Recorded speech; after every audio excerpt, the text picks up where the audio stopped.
Hello, I'm here. I've made it. Hello. I have arrived.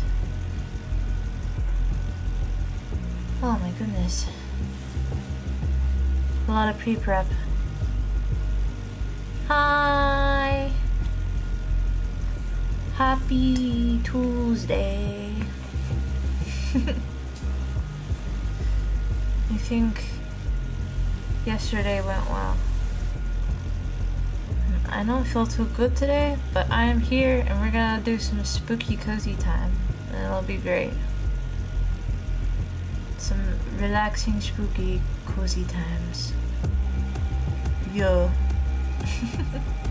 Yeah. Let me get a little closer.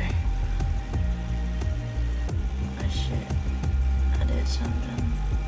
Okay. Yeah.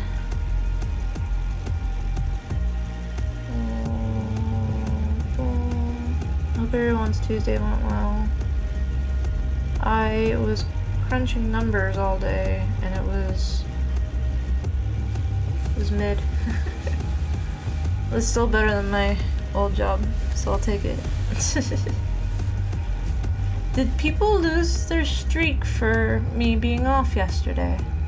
Or is that not how that works? I don't know how that works. Is it like I have to...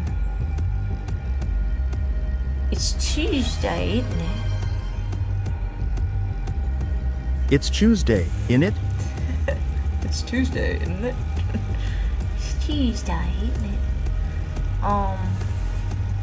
Is it just you guys being here whenever I stream? Or is it that if I don't post something, you guys lose your streak? I don't know. I don't know how it works. I didn't realize how much I talk with my mouth slightly closed until having a model that follows my mouth flaps.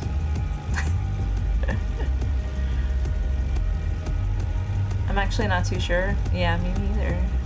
It's like newish, so I don't know. I have to emote my mouth to make my mouth flap.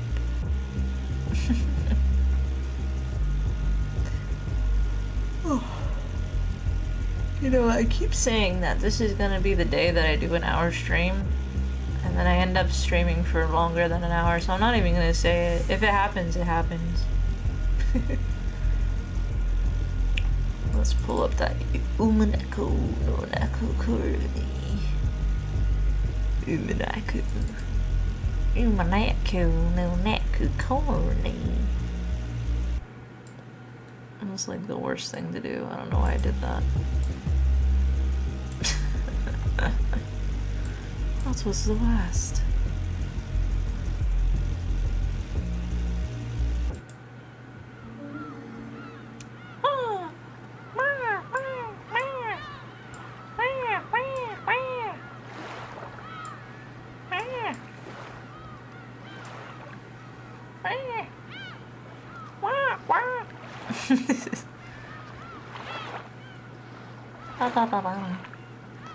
I got Cobblemon installed on Linux.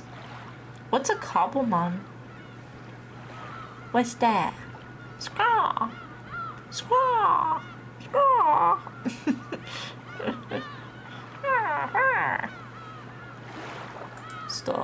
Stato. Lodo. Lada. Pokemon Minecraft mod. Oh. That's cool.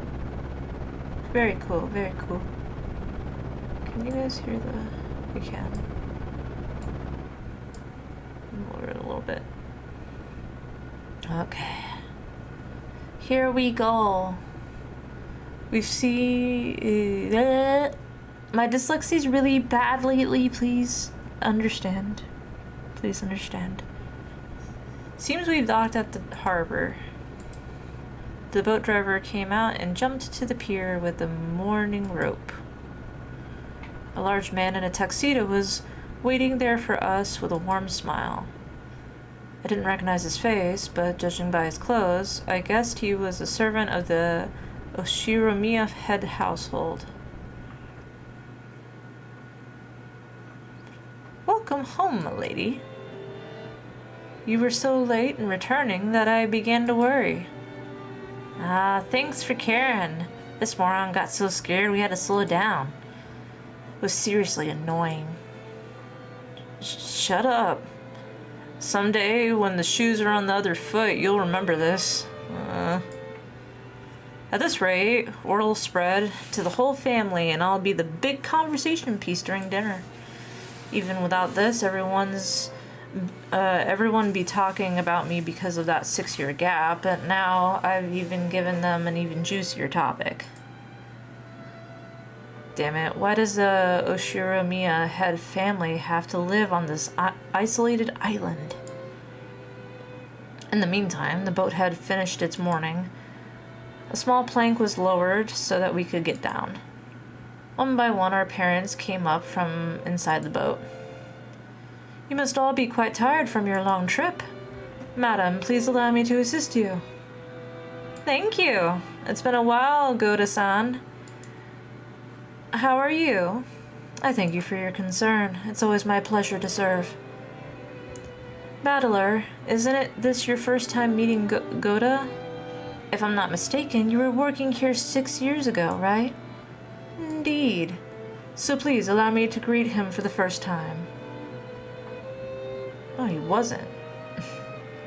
Milady tips fedora. Milady.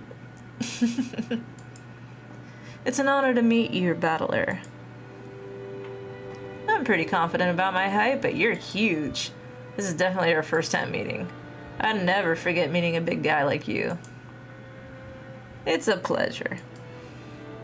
I'm Battler. I was looking forward to meeting you.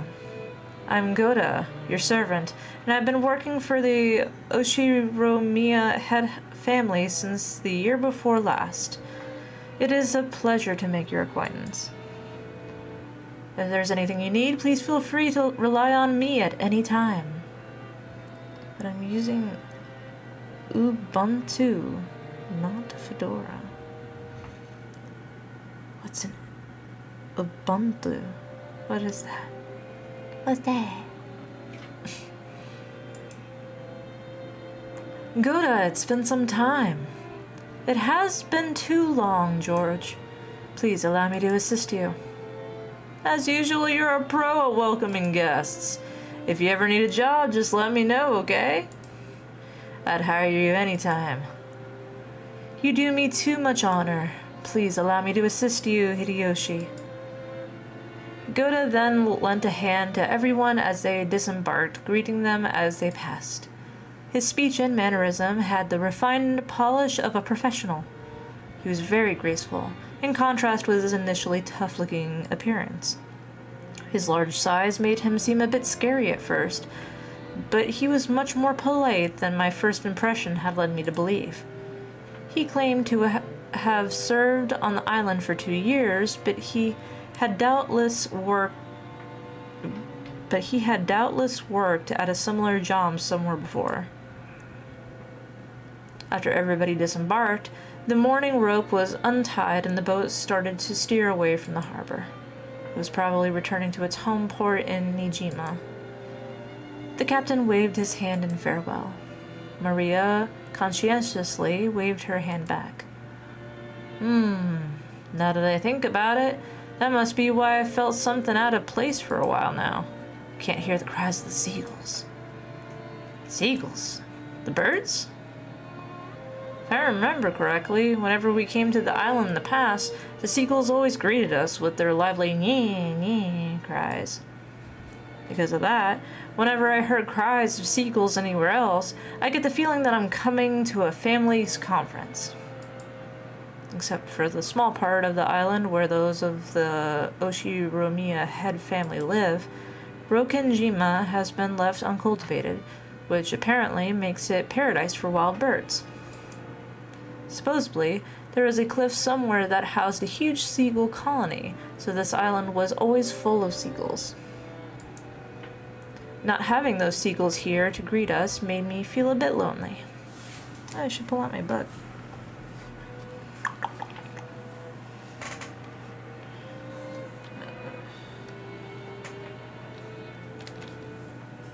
Oh. Yay! I've got my book.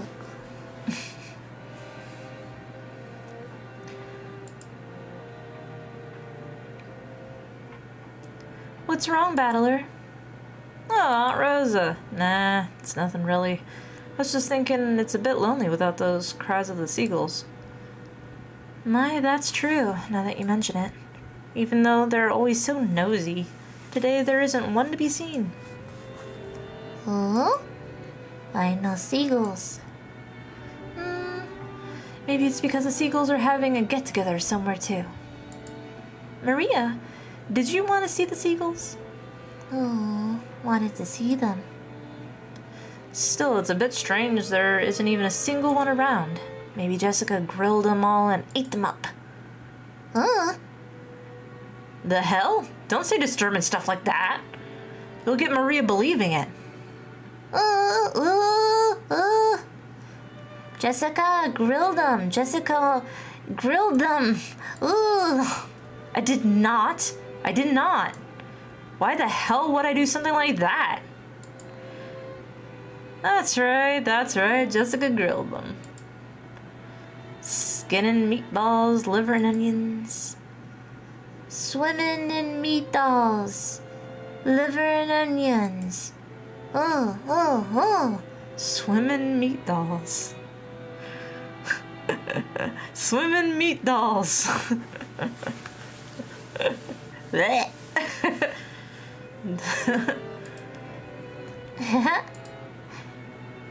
She's very happy. As I made fun of Jessica, Maria tagged along, looking like she was having fun. I never guessed she was such a good sport. Alrighty then, from today on I'll make you my number one follower. As I smiled at her, she beamed, looking overjoyed, possibly because she was happy about this little connection we'd made with each other. That's not it, Maria. I've heard wild birds are attuned to changes in the weather and atmospheric pressure. The weather will probably get worse tonight. The seagulls might have returned to their nests early. Oh? Not grilled. Jessica didn't grill them. No. I wouldn't do something like that.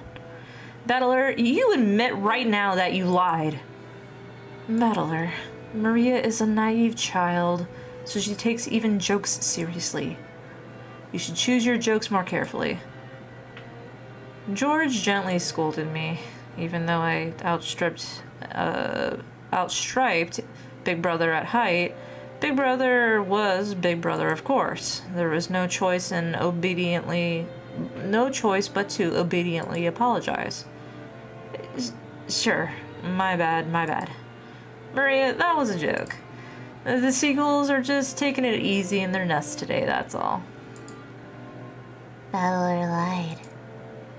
George told truth? She had actually been tricked despite all the fun she was having? Her pure eyes made me feel guilty. Maybe I went a little overboard with her after all. Yeah, that's right. What George said is true. The weather is bad, so they probably went home for the day. Doesn't mean they're gone. Right, Aunt Rosa? Oh, right, Aunt Rosa? Why my mic cut out? That's right. Tomorrow, when the weather gets better, I'm sure they'll come back so we can hear them cry meow meow like they always do. Oh, I'll wait until the weather gets better and they come back. Gonna wait until tomorrow. Gonna wait until the weather's better. Oh. Maria was in a lighter mood and was looking forward to tomorrow when the seagulls would come back and fill the skies. Still, George really was amazing at taking care of kids. I think I remember Big Brother taking good care of me as well when I was a brat 6 years ago. Big Brother, that's probably your gift. George is amazing at taking care of young kids. If you wanted to, I bet you'd do a great job in childcare, don't you think? Yeah, it's almost like George was born to do something like that. Personally, I think that'd suit you better than doing business in some company president's office. Oh no. Childcare is a fine career path, but it's not a job where merely liking children is enough. You really are modest, George. The Battler is quite good with children, too. Just a second ago, even though it didn't last long, Maria seemed to be having a lot of fun. Please keep on playing with her like you just did now. Just choose your jokes more carefully, okay? Aunt Rosa winked at me, giggling a little. She's a real mother, I thought to myself, who's happy to see Maria having fun. Come on, Rosa. And you brats too. What the hell are you doing? Let's get going. Okay, we're coming. The old bastard was waiting for us to hurry up. Yeah, we need to get moving. We might as well have this conversation after setting our luggage down in our rooms. Now then, everyone, allow me to lead you to the guest house, where you will be spending the night. Please, this way. Goda called to everyone and led the way. Kumasawa brought up the rear.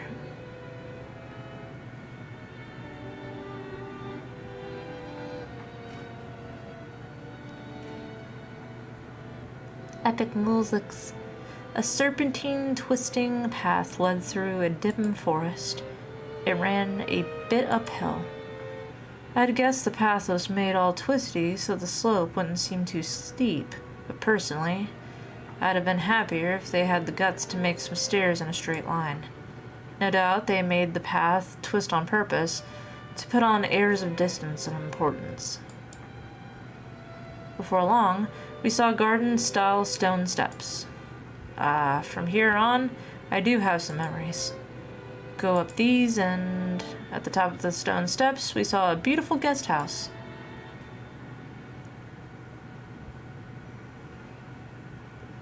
Its facade was lovely, of course, but more importantly, we couldn't enter its doors without having our hearts stolen away by the splendor of the beautiful rose garden spreading before it. Ah. I love this track. He's so pretty. It's as beautiful as ever this year. A real delight for the eyes. After climbing the stone steps, the people greeted by this rose garden gave voice to their impressions one by one. Is it just me, or are the flowers a little less lively this year? It's probably because it wasn't that hot this summer. I also believe that was a factor. Sadly, this year's blooming is a tad inferior when compared to last year's. Even so, it was a delightful rose garden. I remember that even 6 years ago, huge numbers of roses had greeted us every year. This rose garden was the first thing that greeted the people who came to Rokenjima. Even our parents, who came every year, couldn't help but give voice to their admiration. In fact, it seemed to have undergone a power-up from the garden in my memories of 6 years ago. This place is always so amazing. It would be wonderful to have a rose garden like this at home. Give it up. Who do you think would take care of it? Roses are a real pain, with bugs and diseases to worry about. Well, from what I've heard, Kyrie takes care of her roses every day and makes sure no bugs get anywhere near it, right? Oh. Those are roses? What are you talking about? That's right. Though, in this person's case, the rose goes after the insects like some nasty carnivorous plant. Oh, so that's what you mean. Come on, Rosa. Can't you give that a rest for just a day? I put that sort of thing completely behind me. I wonder. After all, you're a womanizer on a almost genetic level. No need to worry, Rosa. When a rose gives you too much trouble, it's always best to snip it at the root. Oh, ha, ha, ha, ha, ha, ha. Such frightening talk this is. Guys who are popular with the ladies are forced to live Guys who are popular with the ladies are forced to live dangerously. I sure hope I turn out a bit prettier in my next life. Poor guy. Hideyoshi. Like I keep saying, it isn't like that at all. And Kiri, stop it. You're freaking me out. You've made my rose wilt. Hey Maria, look over there. These roses are especially magnificent. Magnificent roses. Ooh. It smells pretty sweet. Look, this suits my elegance perfectly. Hey, cut it out. Maria's gonna imitate you and get hurt by those thorns. She yelled at me as I leaned in to smell the rose's scent with an exaggerated gesture. I thought she was overreacting, but when I turned around, I saw Maria imitating my every gesture and George smiling broadly at us. Hey now, Maria, be careful. Rose thorns can hurt. Huh? George. Only this rose is strange. Oh. Strange? What's wrong? Maria pointed at a single rose. I immediately understood why she found it odd. In the midst of all the magnificent roses, one single rose was starting to wilt. There wasn't any particular reason. Some roses flourish and others wilt. That was all there was to it, but Maria seemed very concerned about the only unhealthy one in the group. It must have made her feel lonely. So you feel sad for for this rose because it's the only one that isn't healthy?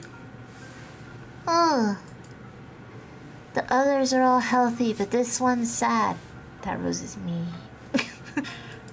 I'm that rose. Well, they all bloom and wither at their own paces. I'll bet this one just starting to wilt early because it got to bloom before any of the others. Yeah, that's right. It's probably just bloomed like crazy, filled its duty, and went to sleep. You shouldn't get too worked up about it. Oh. It seemed like Maria's pure sensitive nature was making her feel some emotional pain for the rose that wilted alone. Even though she understood the logic of it, it still felt lonely to her. Then Maria, why don't you look after this rose until we leave? Huh? George straightened up and felt around in his pocket. Then he took out the wrapper from the candy he had been sucking on the plane. He twisted it into a thin string and then gently tied it to the rose as a sort of marker. Hey, that's pretty cute. Let's mark it with this. Later on, you can come and give it some water. I'm sure Mr. Rose will be happy. Oh. Come to give it water. I think you should give Mr. Rose here a name. I'm sure that'll make it happy, and you'll get to know it a little better. A name. A name. Uh-huh. Though she still wore her usual sullen face, Maria crossed her arms and began to consider this intently. I was wondering why my earbud felt weird. It was in the wrong ear. At the very least, she appeared to have been completely pulled out of her slump. Nice going, big bro. George has always been really understanding. Can't help but respect him. Yeah, I guess he was just born that way. We gotta start picking up tips. Was this garden just as magnificent when you all were kids? It was only after I stopped living here that it grew so big. Before that, the garden was simpler, though I'm still attached to that one. Big Brother fiddled with it too much, with that vaguely bad taste of his. I liked much better before. Eva, you've got to think positive. Setting aside how it used to look, its beauty now is something to be admired. You'll be able to relax a lot better if you look at it that way. I didn't mean it like that. I was just saying that I wanted you to see this garden the way that it was before, too. Everyone, if you please, I shall guide you to your rooms now. Goda called to everyone to ask if we were ready, but our hearts had been completely stolen away by the rose garden that none of us had seen for a year, so we didn't pay much attention to him. I love how the HD sprites in this look better than even the anime for real. They look so good, right? Since we weren't a travel group, it wasn't like we had a strict schedule to follow. Besides, since our parents were visiting their old home, full of nostalgia, it wasn't like they had to let themselves be urged on by anyone or anything. Understanding the situation, Goda continued to wait, smiling widely, until our parents got tired of the roses and told him to guide us to our rooms.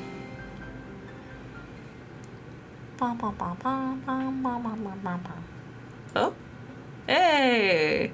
If it isn't Cannon-kun.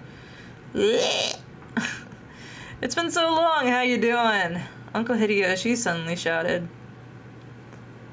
It's Cannon! In the direction he was waving was a slender boy. Meeting him right after a huge man like Goda probably emphasized his small stature. The boy was in the middle of transporting piled-up gardening tools and the like in a wheelbarrow.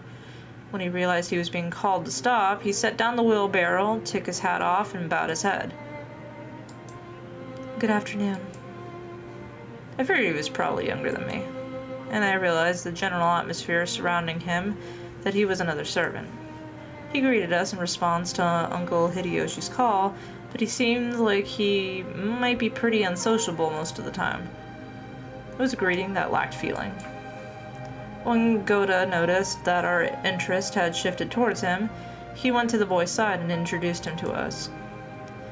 Battler, allow me to introduce you. This is one of the servants of the Oshiromiya head household. Cannon, greet our guest.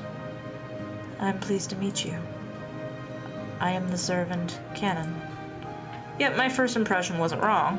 He seemed to be unsociable, or at least not so good at talking. Compared to Goda, who was extraordinarily polished as a servant, you couldn't help but feel an inexperience typical of his age. Everyone's favorite lawn chair. Oh no. When Goda urged him in a whisper to give a bit more of an introduction, the boy named Cannon only cast his eyes downward. Cannon, could you perhaps give them a little more of a greeting? No. Because we are furniture. He didn't seem to be refusing to greet us out of spite.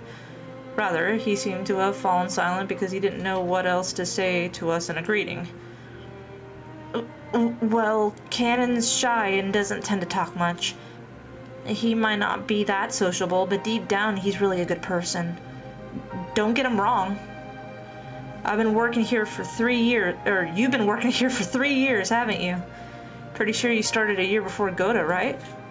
Even though he wasn't exactly giving a terrible first impression, Jessica hurriedly backed him up. I see. Apparently his unsociable nature causes him trouble a lot. Okay then, nice to meet you. I'm Battler. I'm 18. How old are you?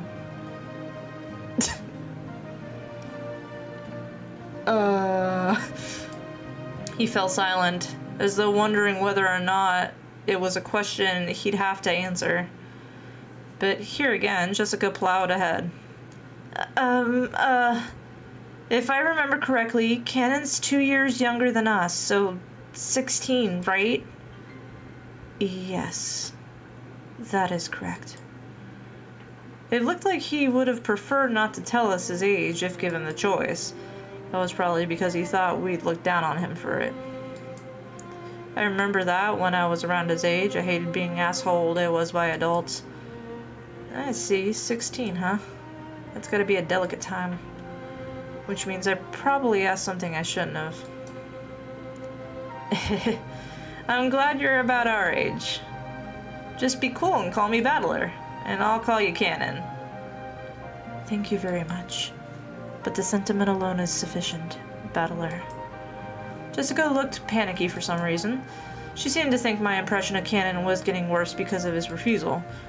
Well, as a girl, Jessica probably couldn't understand the fretful male heart at his age. As an elder, even by just 2 years, I took it upon myself to be understanding of that. Cannon, could you perhaps be a little more courteous? Courteous? Courteous.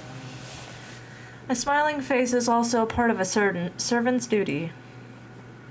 My apologies. I shall make an effort. Oh, ha ha ha ha ha. Gora-san. Cannon-kun is trying his best, yes. It looked like he was often warned about being unsociable. And apparently, he hadn't improved one bit. Goda kept his business smile, but let a small sigh of resignation escape. Well then, I have work to do. If you'll excuse me. It looked like Cannon himself was uncomfortable with remaining silent here any longer. After another perfunctory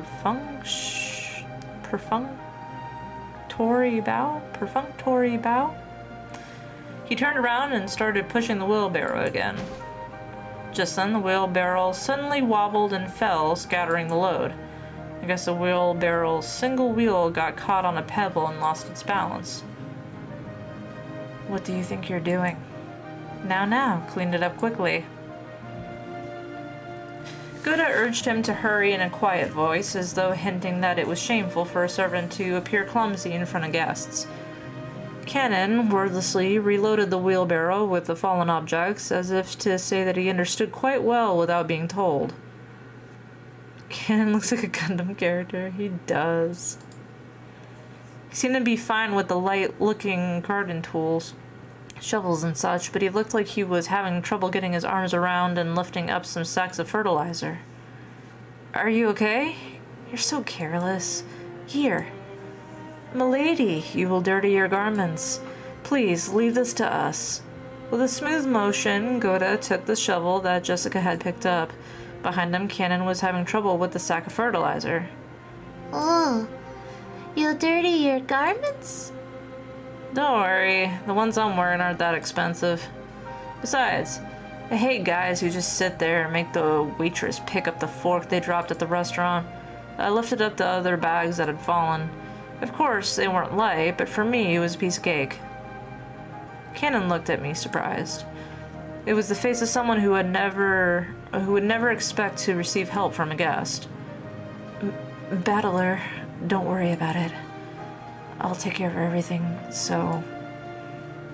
Don't you worry. I may not look it, but I've got it where it counts. Since Cannon looked like he hadn't yet gone through his growth spurt, he was stuck with a sort of weak body. This kind of weight might have been too much for him. It's quite heavy. It's natural that it would be difficult for you. Don't worry about it, Cannon. Okay, my time to shine. This makes up for the boat stuff from before, right? Heh. As if this could make up for freaking out like that. Later, I'll tell you about it too, Cannon. Battler was totally hilarious. Gonna fall, gonna fall. Hello, has murder happened yet? Not yet. Hi, how was the rest of your stream? Oh. Sounds like she's like a boat about to go, like, shooting off. Ooh. As I did this, I piled all the stuff back into the wheelbarrow. I beg your forgiveness for letting you witness such an unsightliness. Come now, that's quite enough. Please go. Get the fuck out of here. It was good, I finished the booba, I think. Nice. Booty and booba? Letting the guests, who were supposed to feel welcome, see such a disgraceful thing must have been hideously embarrassing for a servant. Pressed by Goda to hurry up and go, Cannon left. You're too harsh on him, Goda. Shouldn't you have helped him instead of being a bully? That was wrong of me. I deeply implore your forgiveness. Without even a twitch in his smile, Goda apologized elegantly. Cannon has a ton of things he's good at, too. It's just that being young works against him all the time. It's a crying shame. Well, it's a prickly age. Let's just leave him be. After all, closed-mouthed servants are the best kind. Isn't that right, Kumasawa? Oh, ha ha ha ha. Rudolph, you truly are harsh. There is no servant as silent as me, of course. Everyone smiled wryly at the obvious lie. Even she herself didn't believe that, nor in her wildest dreams. So she must have said it to lighten the mood. Yeah, that's the kind of character Kumasawa used to be. The once stiff atmosphere had cleared up at once thanks to her cheerful smile. I'd like to set down our luggage soon. Goda, what rooms are we all going to take? It shall be the same as the previous year. Allow me to guide you. Please, this way. We headed towards a trim, elegant, simple guest house. This was going to be our temporary quarters for the night.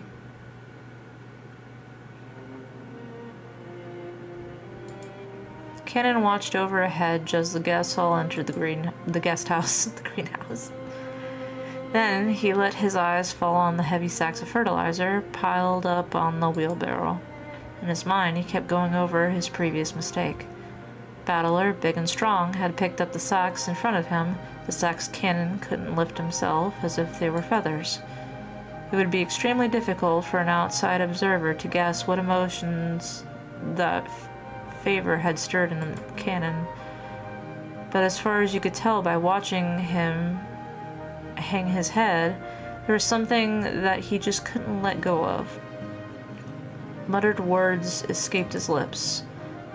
But those words he murmured were so soft that they didn't even reach his own ears. Even I. Cannon hung his head, slightly biting his lower lip. He's sad. Sad boy. I remember the rose garden, but I don't remember this guest house at all. Was it built recently?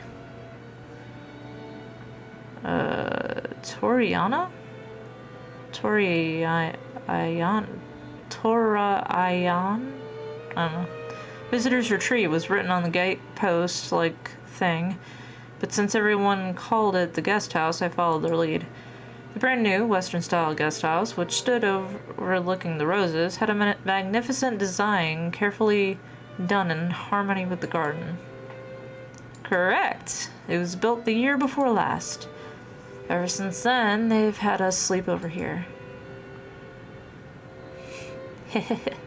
This place is more fun than that junky old mansion you knew. I wish my room was over here. Ooh. I want a room here too. I want one. I guess you could say my own house was upper class, but to me it felt completely ordinary compared to the head family.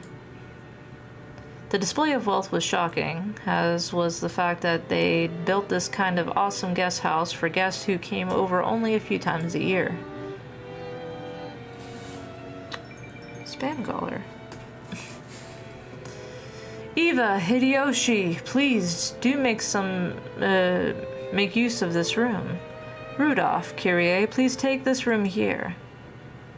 I really do love how beautiful and elegant this place is. Western-style architecture truly is wonderful. I can handle Western design for a few days, but any longer than that, you needed the good old Japanese look. Japanese people just relax best on tatami mats. They've been fighting over whether to make our new house Japanese or Western style.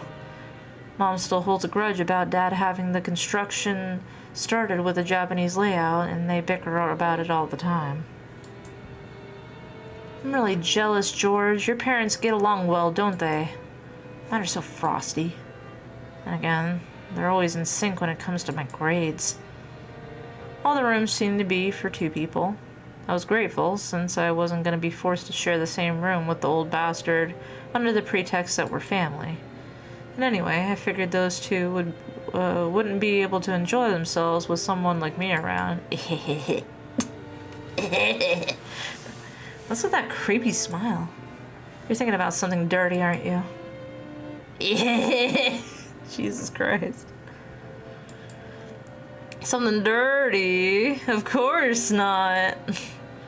Please enjoy your stay. Oh, wow, wow, wow, wow, wow, wow, wow. That hurts, you old bastard. Once again, Dad pulled my ear from behind. Cut the crap. I'm getting a stomach ache and I'm not in the mood for this. You're the guest of honor this time around, so play as nice as possible with Dad and Big Brother and the rest. And for the very least, be careful of what you say in front of Dad, got it? Because wisecracks don't go too well with him. Jessica, what's the head's mood been like lately? Same as last year, I guess. Considering they say he's got 3 months left to live, he's a lively, grumpy, and irritable as ever. Meaning this year, he's in his usual bad mood. And as usual, the only one who's able to look after him is Genji. It seems the master will open his heart to no one else. Lately, us small people have not even been granted an audience with him. He shut himself up in his study again, probably doing nothing but that weird black magic of his. What he does for a hobby and his own damn business, but when he starts stinking up the house, it really gets on my nerves. I wish he'd never come out of the study again. You shouldn't talk like that about the elderly. We're all indebted to him since he rebuilt the Oshiromiya family. We should be more grateful. Well, sorry. After being rebuked by George, Jessica had no choice but to take back her thoughtless remark. Small people, but you're all normal size. Oh my god. The little people. The Oshiromiya family was wealthy beyond belief, but of course that meant all of its members were a bit strange and completely out of touch with the world at large. At the top of the chain, the family head, our grandfather, seemed especially strange and terrifying, even for our family. Dad said he was getting a stomachache earlier, and I imagine that reflected the honest feelings of all the adults here today. No doubt they were jealous of us grandchildren who could just play around and laugh without care. From the stories Dad told me, the family head was a violent man who ruled with his fist, beating his children, even his daughters, mercilessly with a wooden sword. It was so strict and uptight about that, why couldn't he have been a little more conservative with his kids' names? Because of that, even us grandkids had to suffer. Anyway, I can't say that I have any trouble believing those terrifying stories about him. I don't remember meeting him very often, but I think I recall him looking extremely grumpy all the time, always making people cower with the sharp gaze of his. I remember that the room's atmosphere got so tense whenever he was around, you couldn't even breathe. What my dad said about me being the guest of honor now carries a little more oomph for me. 6 years ago I was in elementary school, but I'm a high schooler now. If I act up, things could get serious. Scary. He does look frightening, but he's not so terrifying that you need to tense up like that. Nothing of what he says is truly unreasonable. He may be clumsy at talking, but he's a very logical person. But George, you've been the family darling since like forever because of your awesome grades, right? Grandfather treats us completely different. I've even got slapped with a wooden sword. On my ass. My ass. On my maidenly innocent ass. What the fuck? Well, you're the heiress of the family head, Jessica. Grandfather is giving you special attention. You gotta realize that his strictness reflects his high hopes for you. Oh, come on. Seriously? I could just go turn the succession over to you, George. It's a bit of a heavy burden for me to carry. I think I already said it before, but Jessica's the girl heir to the family, to the head family.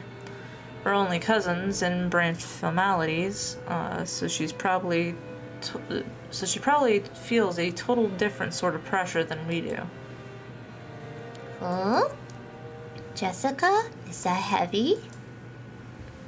If I help hold it, will it get lighter? Thanks. It's okay. I'm not gonna push it on you, Maria. I'm gonna bear this cross until my grave. Don't worry. She was grateful for Maria's innocent concern, but Jessica's face still seemed to contain some of the uneasiness she felt towards the future. Maybe we were in the same boat. Any high schooler with exams approaching would have the trouble hiding their anxieties for the future. Maria, come here. You and I will be in this room. Battler, I hear you're gonna be with me in this room here. Oh? Now there's a surprise. It's bigger than our parents' rooms. Dang. Well, I figured we cousins would all want to hang out together. So I told them to get a bigger room ready. Aww, I like it here more too. I'd rather be here than with Mama. You like it better here too, Maria?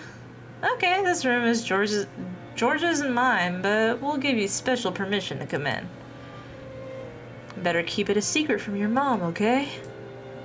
Huh, it's a secret. Aunt Rosa was right behind us, but Maria still answered, striking the air with her fist clenched tight. After setting down their luggage in the rooms, her parents had gathered again in the corridor. Hey, what are you brats planning to do? Are you cousins just gonna stay in here and chat?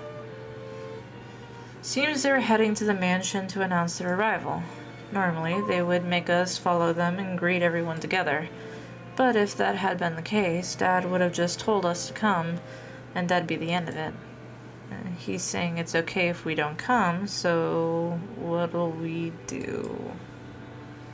Well, it's gonna be lunchtime before a long way. Better let the kids unwind here. Besides, if worse comes to worse, this might be their last chance to play outdoors. Huh? I'll go too. Maria, you house sit for me, okay? Behave yourself and wait here. Aww.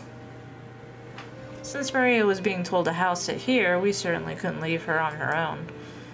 George noticed this immediately and gave a clear reply for all of us cousins.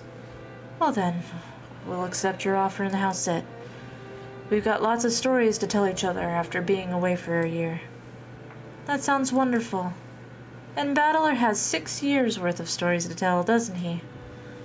Yeah, I'll take care of the house like a good boy. Kumasawa, I'm gonna stay here too. We'll break rank and leave the rest of the adults. Hehe. Perhaps this would be best. Oh ho ho ho ho. I'll report it to the madam. To the madam. Hi, Eli. Hi, Clough. It moved up. I saw Eli. I said Eli. Hi, Clough. What is this? House? Heart. House. What is that? Cat house. What's lurking? Okay, enjoy your lurking. Bye-bye. Then allow me to guide you to the mansion. Ugh. As I said before, my dyslexia is all over the place, so I'm so sorry I'm reading everything wrong today. Ah shit, I guess you're me now. Oh man, I'm so sorry.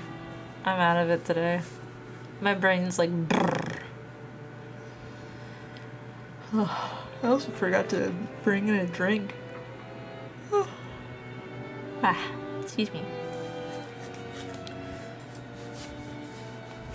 The other children are one thing, but George is getting to be an adult. Wouldn't it be better if he came with us? If we make him come, then poor George will be the only one out of place. I know, I'm out of it, I'm sorry. Interacting with his cousins is also important. Okay, see y'all later. The adults left one after the other. They left in the same formation as our trip from the harbor, with Goda leading and Kumasawa taking up the rear. After we gather in the room assigned to us cousins, George asked us to excuse him for a second. He rushed over to Kumasawa, who was following behind the disappearing adults and seemed to be asking her something. He soon finished his business and came back. I'm gonna try something. What are you gonna try? Om? I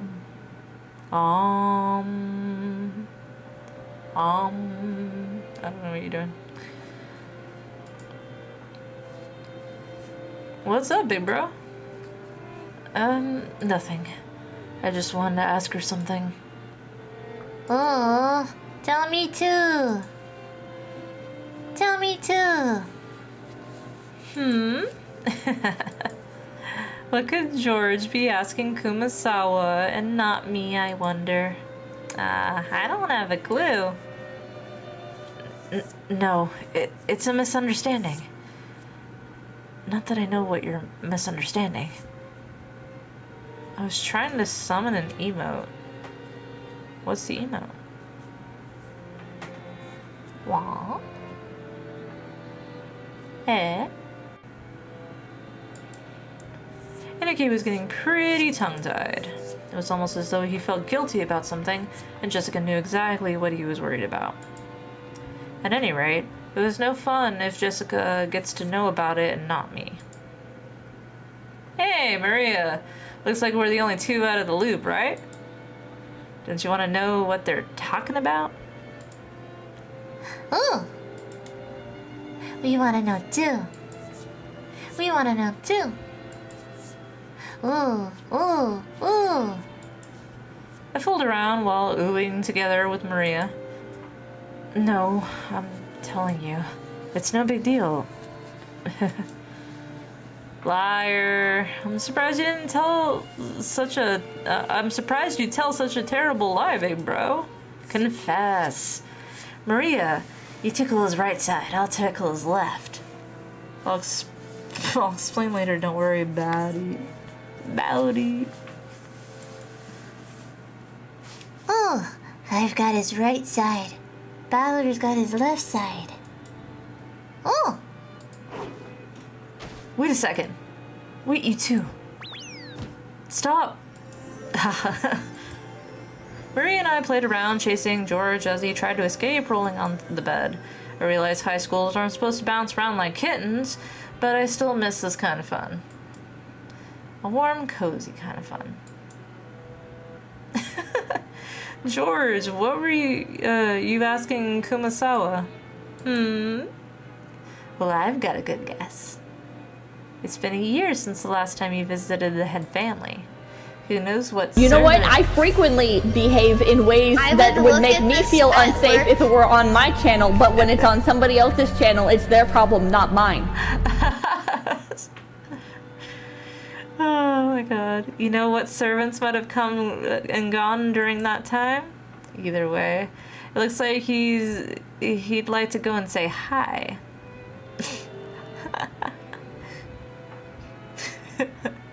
Hi, trash can. Oh? Say hi. I want to say hi too. What the hell? That's nothing to feel guilty about, big bro.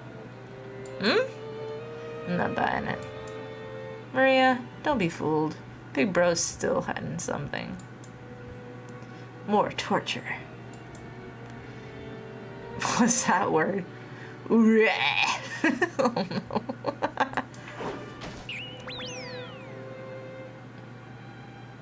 Stop, seriously. Maria, you too, stop already. Laughter. Laughter. Punches, apparently. She's probably busy cleaning or getting lunch ready. Don't worry, she'll drop by to say hi sooner or later. I bet you'd rather have been welcomed in by Shannon instead of that nosy Goda.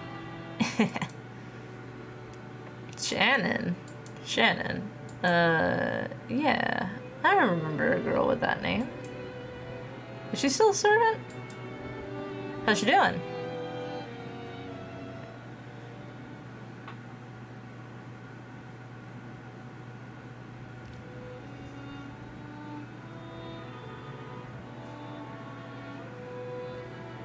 By the way, Natsuhi, how's your headache been lately? It seemed pretty serious before. Thank you for the posture check.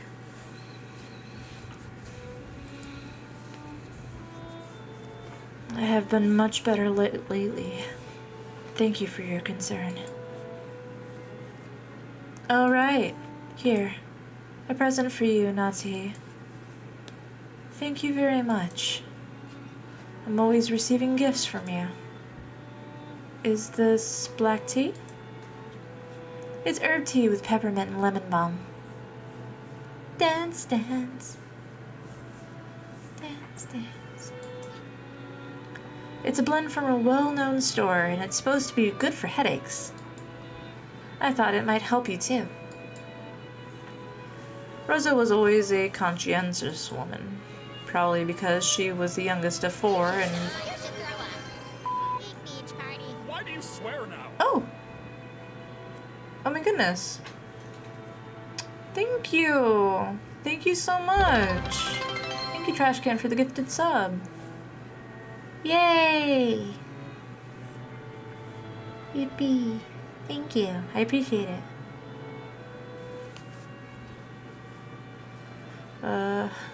Where was I? if my energy seems low, it's not because I'm not interested. I'm tired. But I really appreciate you. Thank you very much. Also, if my words get mixed up, I'm sorry. Yo, Flame got it. Yeah, for real. Flame be gifting to everybody else. It's about time that he finally got one himself. Ugh. Yeah, my words are fumbling. I'm very sorry. That is so crazy. Yeah, that is crazy. Probably because she was the youngest of four and much younger than the other three, she managed to grow up without getting the venomous nature of her siblings. Her kind words got Natsuhi to soften her expression for just a moment, but it wasn't enough to melt her stony gaze, hardened as it was by long years of mental stress. Come to think of it, you're always complaining about those headaches. Pull yourself together. Jessica has her exams this year, right?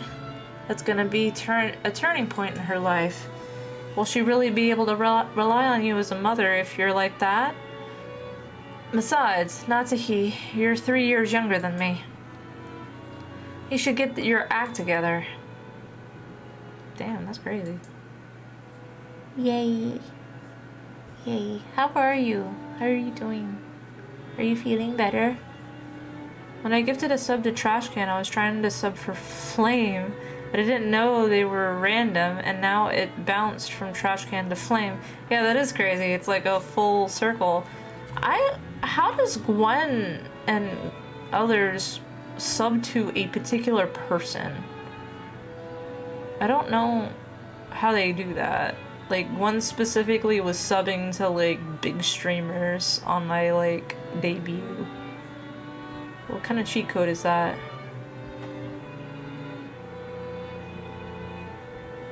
They have a part you can select. Oh, they do? Oh, okay. I've never seen the selection when I gift subs. If you gift to just one person, you can specify who you'd send it to. Oh, okay. I saw it today, but I like random. It's fun. Random is fun. It's like gotcha for gifting. Very cool. It's like gifting a specific viewer. Yeah. Ancient Fae powers. That's how she does it. Her Fae powers.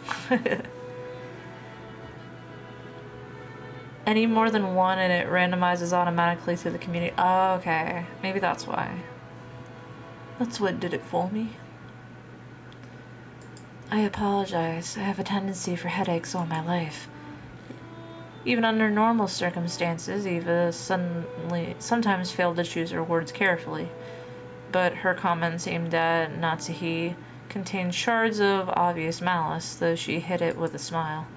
Of course, that fact didn't escape Natsuhi. She frantically contained her urged grimace and pretended to ignore Eva. Our battler will have his exams this year, too. Rudolph, shouldn't you be a little more concerned as well? For the sake of your own son, you'd better get serious to the point of having headaches like Natsuhi. If I say anything, he'd automatically rebel. So what should I say? Should I say the opposite? That's it. Okay for him, that it's okay for him to mess around? That's probably the only way I could get him to listen to me. Hideyoshi, George did really well on his exams, right? Please, you've got to teach me the trick to handling children. Well, it's probably because I got him to understand what he should study.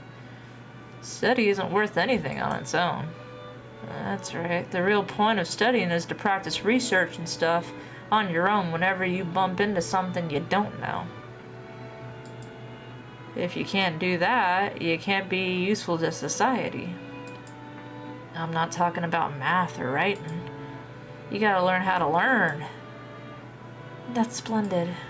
I wish your Jessica could understand that as well. If she is to be the heiress of the Oshiromiya family, then at this rate, do you really have to force her into becoming a successor? After all, a woman has to find a woman's happiness. Parents shouldn't force such things on their children, don't you think? Hold your horses, Ava. Each family has its own way of raising their kids. You shouldn't be pushy. I'm sorry, Natsuhi. Don't take it the wrong way. She took it the wrong way. Though the light shining in through the window was quite warm despite the cloudy weather, there was a dark mood about the room, which was probably causing headaches for more than just Natsuhi. As if to sweep away the mood, Kyrie brightly made a suggestion to all present. Still, this black tea has a really lovely aroma. Let's drink it right away. In Japan, surely you couldn't find something like Leopold's black tea anywhere but Ginza, right?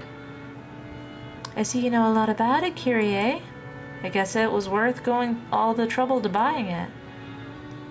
Kyrie and Rosa stood up from their seats and made as if to prepare the black tea, but Natsuhi forestalled them.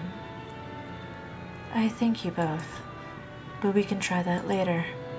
One of our people will soon be coming to bring some tea, so please relax. Leave it for later, you two. Let's enjoy our welcome drink. Rudolph gave a subtle sign with his eyes for them to sit down again. Kyrie and Rosa understood instantly and obediently returned to their seats. The initial greeting of the guests was complete, so it was time for them to be served some tea. It was embarrassing for the host that the tea was late, especially now that the guests were talking about making tea themselves. Natsuhi bit her lower lip, frustrated by the ineptitude of the servants who were late bringing the tea. Seeing her face, Eva immediately started to giggle. Of course, Shannon had no way of knowing what was taking place in the parlor. She came pushing a serving cart piled with teacups. For no apparent reason, Natsuhi gave her a pained look, and Shannon couldn't help but flinch without knowing what she had done wrong. Excuse me. Your tea is ready. Oh, Shannon, it's been a while. You keep getting prettier every time I see you. Oh, thanks. Save the chatting for after you've set the table. The tea will get cold. I apologize, madam. She apologized like a frightened small animal, bumping against the serving cart, and made a jarring racket as she dropped several teaspoons. Her clumsiness made Natsuhi's expression turn even darker, which made Shannon quail even more. Come on, Natsuhi. There's nothing wrong with her exchanging a few words and greeting. The tea must be plenty cold already, considering how long we've been kept waiting. There's no need to worry. It's not cold yet. Shannon, finish setting the table quickly. I'm sorry, ma'am. Natsuhi's irritation was obvious by now. The ineptitude that delayed the tea, the clumsiness of the servant, everything pointed to incompetence of Natsuhi's everyday leadership, making her lose face. As the person in charge of the Oshiromiya head family's kitchen, allowing the clumsiness to be exposed, today of all days, was surely nothing less than total humiliation. Lay off, Natsuhi. Don't you think it's a little harsh to bully Shannon when she's trying her best? I'm not bullying anyone. What a nice aroma. May I ask what brand this is? I'm terribly sorry. I'll find out for you later. Kyrie was trying to be nice, hoping to cut through the tense mood. However, Shannon had embarrassed herself instead, darkening Natsuhi's face and the room's mood. By this point, Eva was audibly giggling. What's this? Shannon, you don't even know what you're pouring us? Come on now. You mustn't serve something so suspicious to guests. We'll need a silver spoon at the very least before we can drink this. I'm sorry. I'll go get one immediately. Shannon, do you know what silver spoons are used for? They have to be silver. Do you know why? No. A teasing smile rose to Eva's face as she stared at Shannon's settled. A teasing smile rose to Eva's face as she stared at Shannon setting the table. By itself, Eva's expression was sweet in an impish sort of way. However, the words being spun from her lips held the keenness of a razor within them. Shannon tried with all her might to avoid Eva's continuing gaze. Realizing that Shannon was hard-pressed for an answer, Rosa gave some timely help. They say that if silver is touched by poison, it darkens. I guess you learned something today, Shannon? They were acting as though this tea needed to be tested for poison before it could be drunk. In Natsuhi's eyes, this was an insult both to the tea and to herself for serving it. Rudolph laughed flippantly and patted Eva's shoulder. Silver cutlery wouldn't do any good for you, big bro. Just one look of your poisonous tongue and even a silver plate would turn pitch black. Since I get to hear that poison tongue every day, I must be poison-proof myself by now. Eva, I don't mind when you use it on me, but you better hold back when talking to people who haven't built up a resistance. My, how cruel. All I did was teach Shannon a bit about tea, didn't I? Everyone followed the lead set by Hideyoshi's horse laugh and chuckled, though not easily. Horse laugh. He got a horse laugh. Only Natsuhi didn't join in, but for the time being, the conversation inside the parlor could now be mistaken for a lively and friendly chat. As Shannon finally finished setting the tea table and tried to leave, Kyrie apologized to her in a low voice for not being able to help. Shannon gave a light bow and made a hasty retreat. Shannon cast her eyes downwards as she pushed the cart down the corridor. Anyone seeing the pitiful way she looked might easily conclude that she had been bullied in some way. Don't be sad. You didn't do anything wrong. You were watching? That is my role. Madame and Eva can go to hell. But the worst coward is that guy. Cannon glared hatefully in the opposite direction of the parlor. The preparations for the tea had been delayed by some trifling problems in the kitchen. These problems were not Shannon's fault. In fact, it had been Goda's mistake. After all, there was no way to show off like Goda would give up a flashy job like bringing in tea when the guests arrived. He had ended up wasting time preparing the tea once again. So when he realized he wouldn't be able to score any points for this job, he pushed the task of setting the table on Shannon, who happened to be passing by. You might call it a clever move on his part, but there could be no doubt that it was a cowardly one. It's okay, Cannon. Thanks. I'm not bothered by it at all. Cannon's silence vividly expressed the distance between Shannon's words and how she actually felt. Thank you. Even if you're the only one who understands, I feel a bit better. You keep your feelings too bottled up. You should be less hard on yourself for once. Yeah, thanks. Suddenly, they both felt someone's presence and rolled around.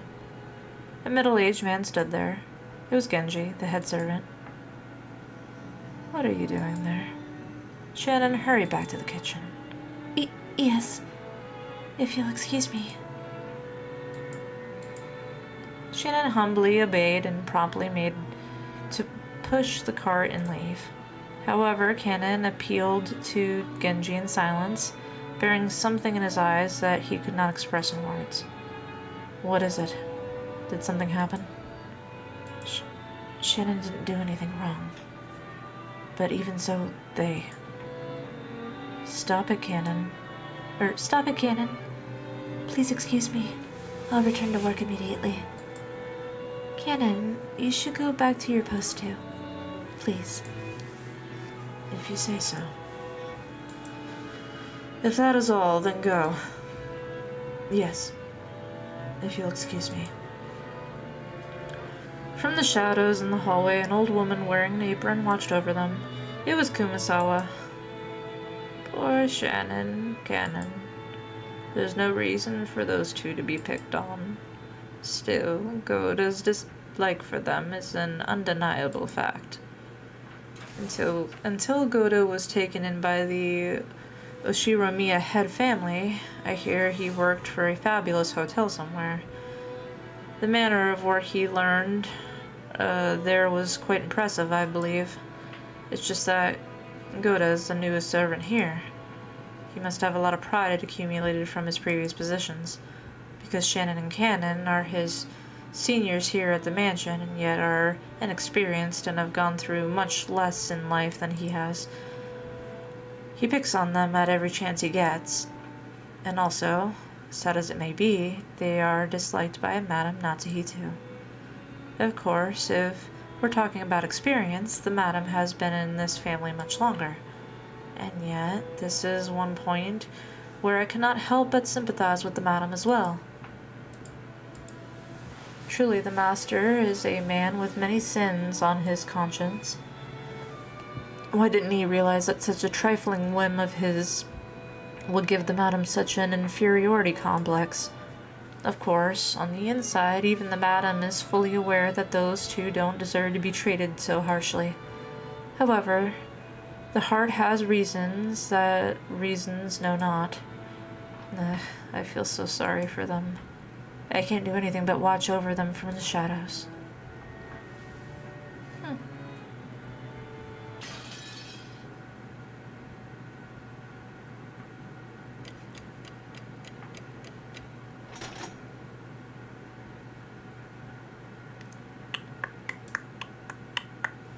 Bum, bum, bum, bum, bum, bum, bum, bum.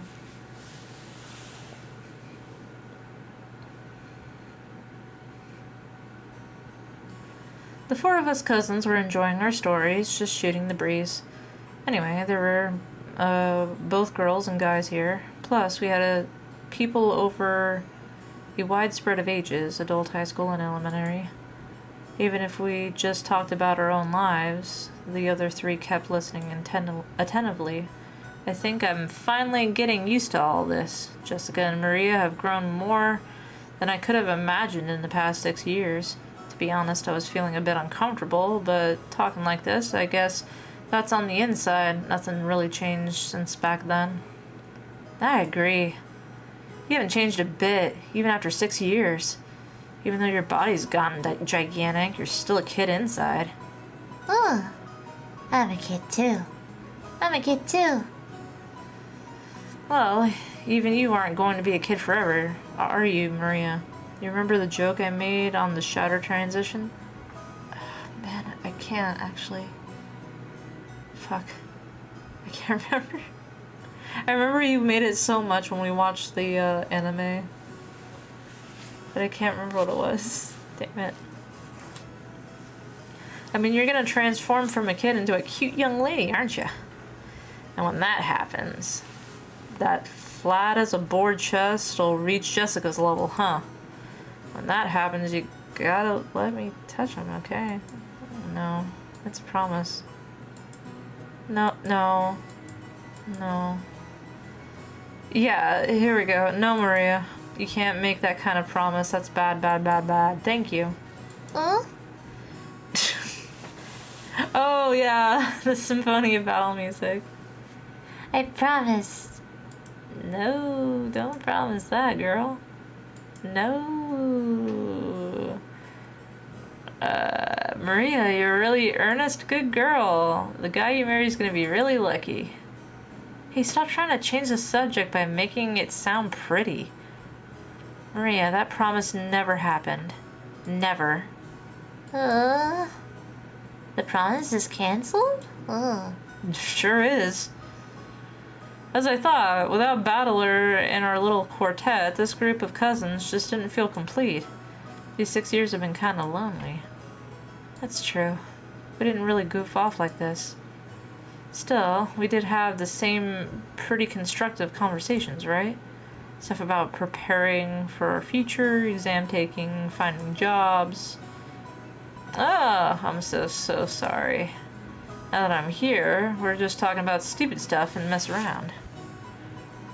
Oh, may I?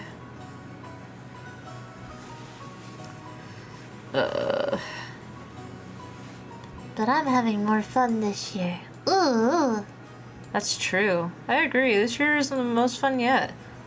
Maria's sincere words probably spoke for everyone present. And George stroked Maria's head, and she giggled like a happy kitten.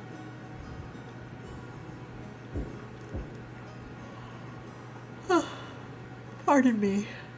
Your meal is ready. A timid knocking sound and the equally timed voice of a young woman came through the door. Jessica answered brightly.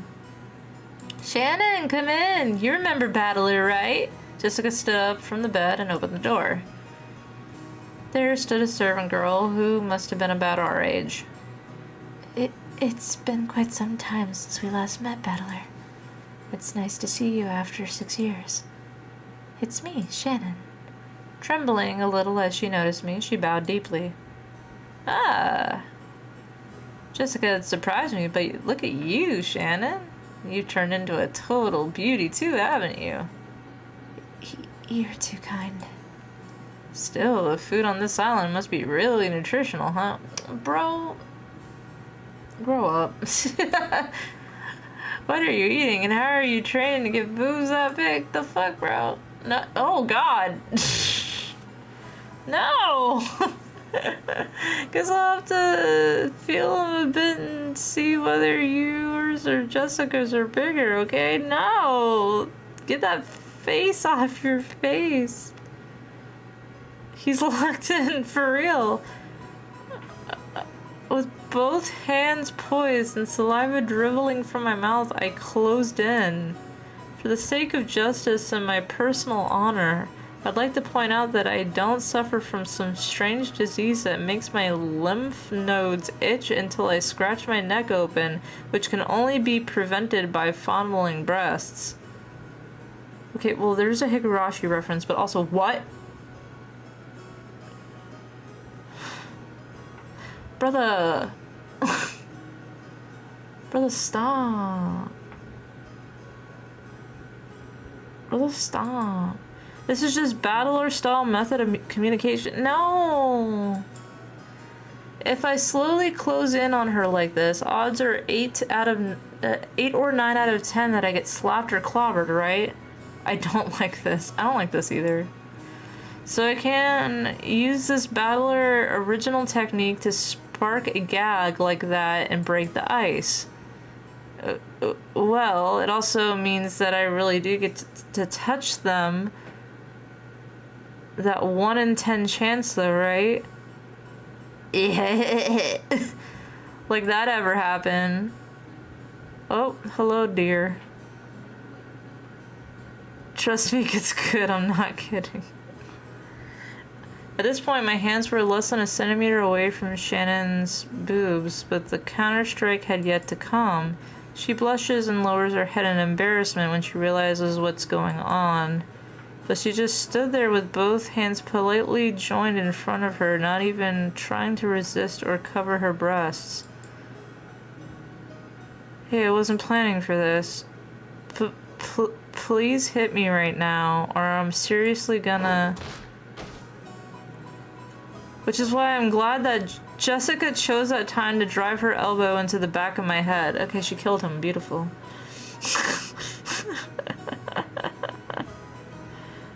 The murder has occurred.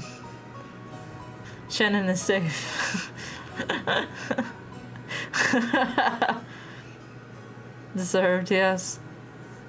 Just desserts.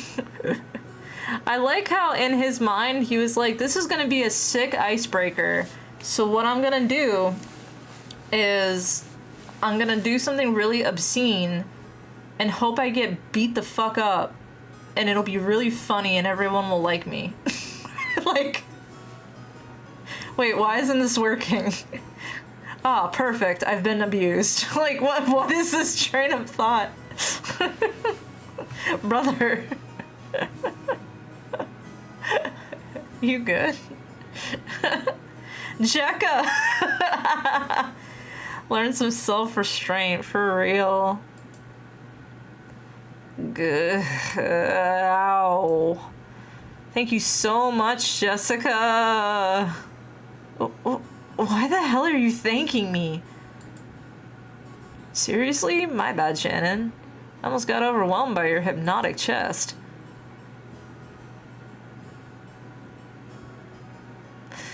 More importantly, anyone who gets that close has gotta be a molester.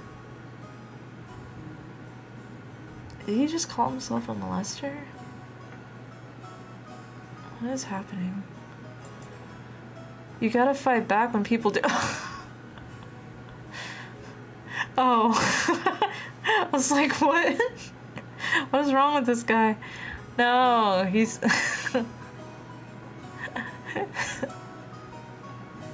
But you are an important guest, Battler. Now look here, a pervert's a pervert, whether he's a guest or not. Our girl's chest has got an air defense identification range of about 10 centimeters or so. When someone trespasses those 2 centimeters, that's already an invasion of airspace.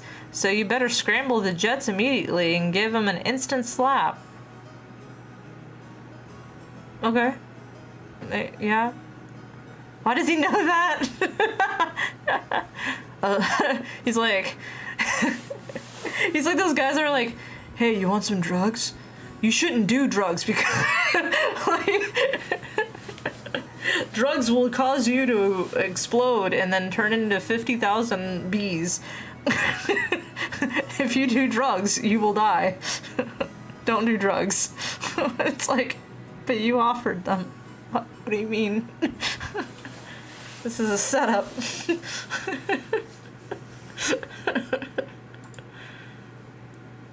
I couldn't do such a thing because we are furniture. Of course, she didn't want her breasts touched, but if a guest so desired, she was prepared to sacrifice herself to suit their wants. A girl like this needs some urgent protection. To think such devoted girls still exist in this era, it's enough to make a man dizzy. But no, I'm coming at you with a perverted face again. Knock me down. Look out, pervert on the loose. This gag can't end until you deliver the punchlines to slap me. Is this your kink? Hit me! Hit me! Fuck up your mind and will probably ruin your life, but hey, you get high for a couple of hours, which gets shorter the more times you use them. Yeah, for real. I cannot fulfill your request because I am furniture, but if it were an order, I'd obey you because that is my duty. Then I'll make it an order. The next time battler tries to touch your breast, counterattack with a slap. Got it? Yes, as you wish. From now on, that's what I'll do. Please understand, battler. Shannon announced this while bowing elegantly to me. Her expression was radiant. I gave her a thumbs up to show her I was fine with that. 6 years ago, you might have been mistaken for a servant's daughter who lent a hand at your parents' work.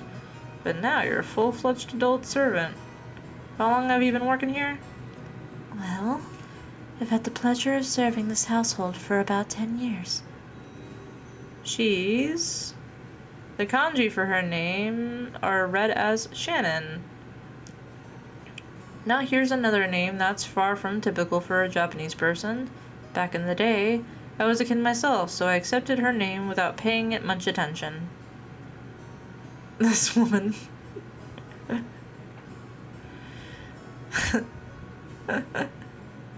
Thinking about it now, though, her name's pretty unusual, even though she's not a member of the Oshiromiya family.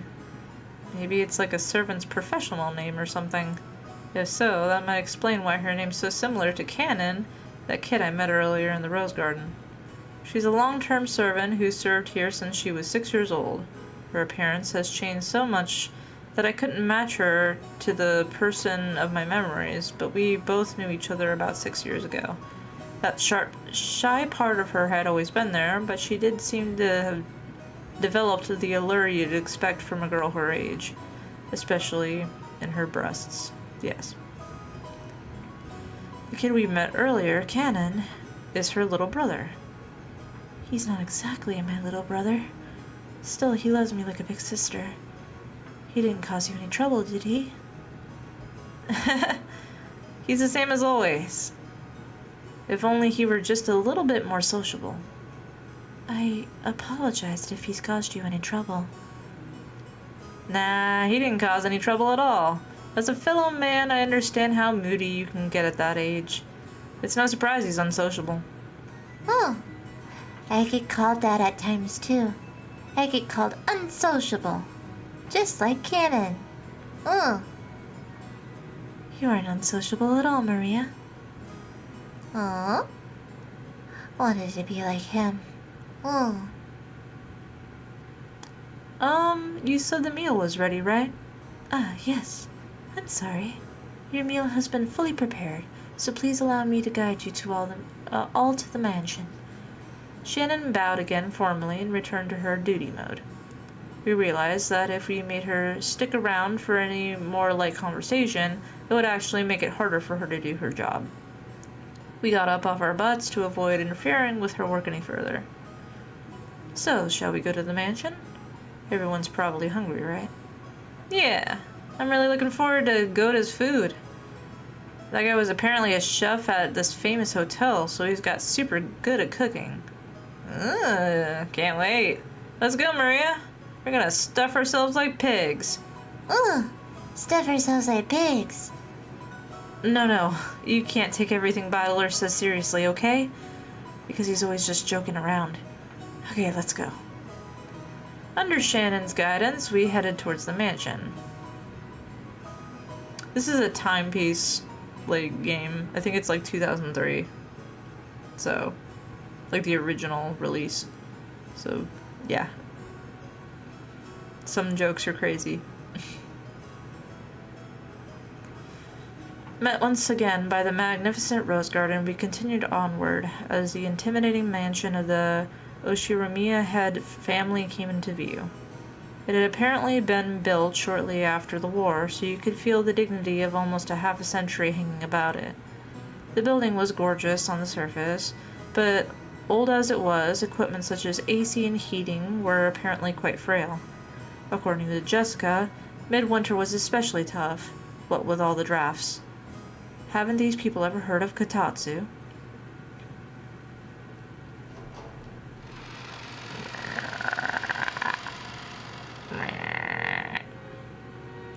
As we entered the entrance hall, an aged servant greeted us. Now him, I remembered. Genji, who had been working here longer than anyone, filled the role of head servant. Battler, it's been quite some time since we last met. Our eyes met. He greeted me with a calm, composed voice. His bow wasn't as graceful or refined as Goda's, but despite its simplicity, it communicated his feelings very well. Genji, it really has been a while. Look well. Thank you. I have been quite well. And Battler, you have become a splendid young man. You are beginning to resemble the master in his youth. I look like grandfather? I guess that means grandfather was pretty popular with the ladies when he was young. From here on, I shall take Shannon's place in accompanying you. Please come this way. Shannon bowed deeply and watched us leave.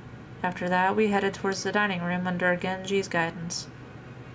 Genji, just like Kumasawa, stood in stark contrast to us younger people who had grown beyond recognition over the last 6 years. His appearance was exactly the same as in my memories from 6 years ago.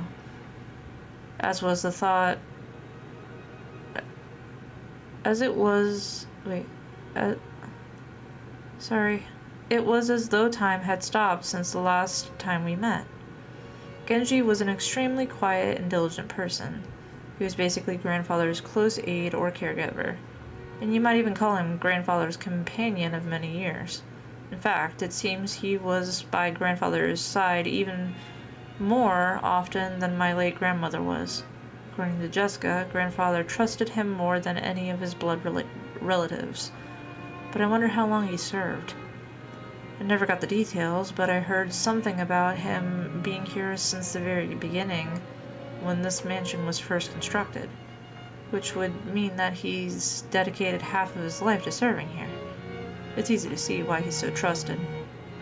As we passed through the massive hall that extended up into the second story of the mansion with no separating floor, I spotted something that hadn't existed in my memory from 6 years ago. Don't be sorry. When letters look too similar and they're all clumped together like that, my brain sometimes just can't.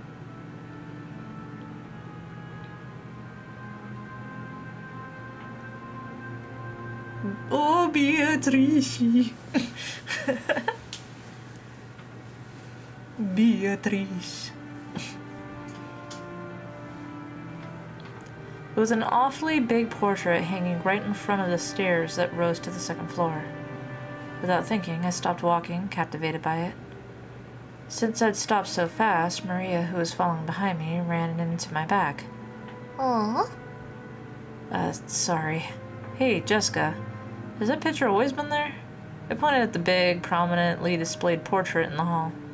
Everyone else stopped too. Oh, right. When you last came here, that hadn't been hung yet, huh? When was it again? Well, if my memory doesn't fail me, it was put on display sometime around the year before last. Oh, desire. You are correct, sir. In April of the year before last, the master put it on display there, having previously ordered a painter to create it. Grandfather did that? So he paid to have it painted just for him, huh? The portrait suited this western mansion, and that woman in the elegant dress gave off a sense of refinement. They couldn't have guessed her age, but her sharp eyes and the strong will she seemed to possess made her look youthful. She seemed somehow different in the composed middle-aged woman you often see in famous pictures. If she had normal black hair, I might have assumed it was a portrait of my long-deceased grandmother in her prime. However, she had beautiful blonde hair and didn't look Japanese at all. So, just who is this lady? Maria answered that simple question enthusiastically, as though proud she knew the answer. Oh, I know. She's Beatrice. Beatrice. She's a witch. Didn't you ever hear stories about her long ago? A witch? You mean the witch of this island? I think I already said this, but Rokenjima is a small island, only 10 kilometers in circumference. However, that's actually pretty massive considering that only the Ushiromiya family lives here. So only the harbor and the area around the mansion were set up to be lived in. Beyond that, the island remained as untouched as when it was uninhabited. The vast and empty forest had absolutely no lights, phone, or people passing through. To understand how dangerous that is, you need to forget your common sense as a city dweller.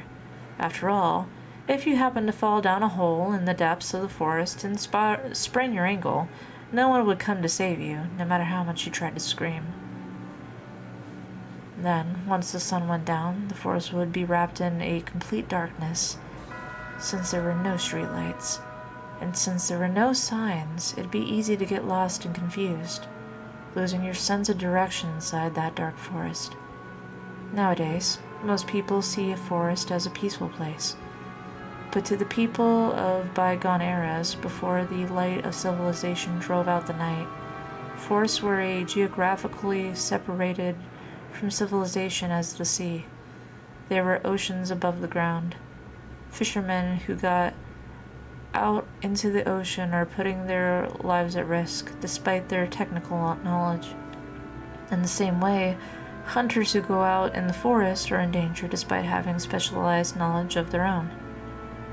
If children were to go play in such dangerous forests, something terrible might happen. Someone's parents must have thought so. Maybe grandmothers first said it, or maybe it was grandfather himself. Or perhaps the story's been passed down on this island since ancient times. There's a terrible witch in the forest, so you must not go in. At some point, this ghost story of Rokenjima was born. This was the legend of Rokenjima's witch. That's why, when we talk about a witch on the island, we're referring to the master of the vast and savage forest. Come to think of it, when I stayed at the mansion as a little kid, during those eerie nights when the wind and the rain poured on the windows, I remember being terrified by a story of a forest witch who roamed around searching for human sacrifices. So, Beatrice, huh? When Big Brother mentioned it, I searched my memory and was sure I recalled hearing a name like that when I was little. I see. Still, I totally forgot that the witch in that legend had an elegant name like Beatrice. So did grandfather go out of his way to have a portrait made just because we grandchildren didn't believe the story? She's the witch from grandfather's delusions. Ever since he had this picture hanged, he's been having a harder and harder time telling the difference between the truth and fantasy. To us, she's just a witch that exists in grandfather's mind, but to him, she's a being that exists on this island. exists. He says he had the painting made because the rest of us would be incapable of understanding otherwise. The whole thing's creepy as hell. Milady, this portrait is precious to the master. I beg of you, do not say such things in front of him. I know. Even if you didn't tell me, I'd never do something like that. Jessica glanced at the portrait with an irritated gaze before turning away. Let's go. We're making everyone wait in the dining room. Oh, I'm hungry. Only a small portion of the island was controlled by the Oshiromiya family. Of all the lawless remainder was the domain of the witch Beatrice. You might even call her the true ruler of Rokenjima. I felt a faint revival of the unsettling sense of misfortune, which I'd felt when I learned of the tutelary god's shrine being struck by lightning, and I remembered that Kumasawa tried to tell an ominous story about Rokenjima before Jessica stopped her. I don't know what she was planning to tell us about this island, but I do know one thing. It isn't the Oshiromiya family that rules Rokenjima. It's the witch Beatrice. That's right. After all, this is the witch's island. Battler. Ooh, you're slow. When I looked around, everyone was already heading towards the dining room. I hurriedly chased after them.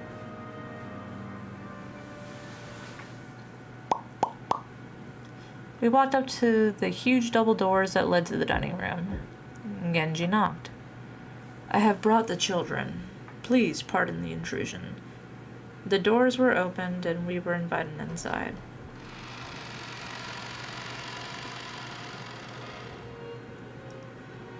The dining room, which looked exactly like you'd imagine a rich person's dining room to be, had a super long table that was obviously positioned with no purpose other than to make the guests conscientious of their rank.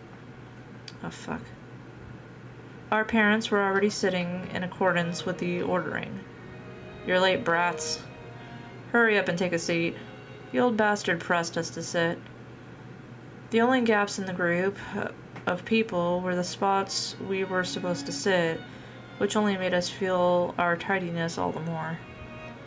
The seats at the head of the table, called the incipitance chair, was for the most high-ranked, reserved for a grandfather. It was still empty. He probably wanted to show up last for dramatic effect. From the perspective of someone facing the incipitance chair head-on, the seating order went from left to right, with the lower-ranking seats progressing in rows of two further away from it. So the left-hand side of the first row, closest to the impotence chair, was where Uncle Cross should have sat, since he was the second highest in rank. It looked like he hadn't arrived yet, so that seat was empty. Across from his chair, on the right side of the first row, sat the eldest daughter of the family, Aunt Ava, who was the third highest in rank. The left-hand side of the second row was the fourth highest in rank.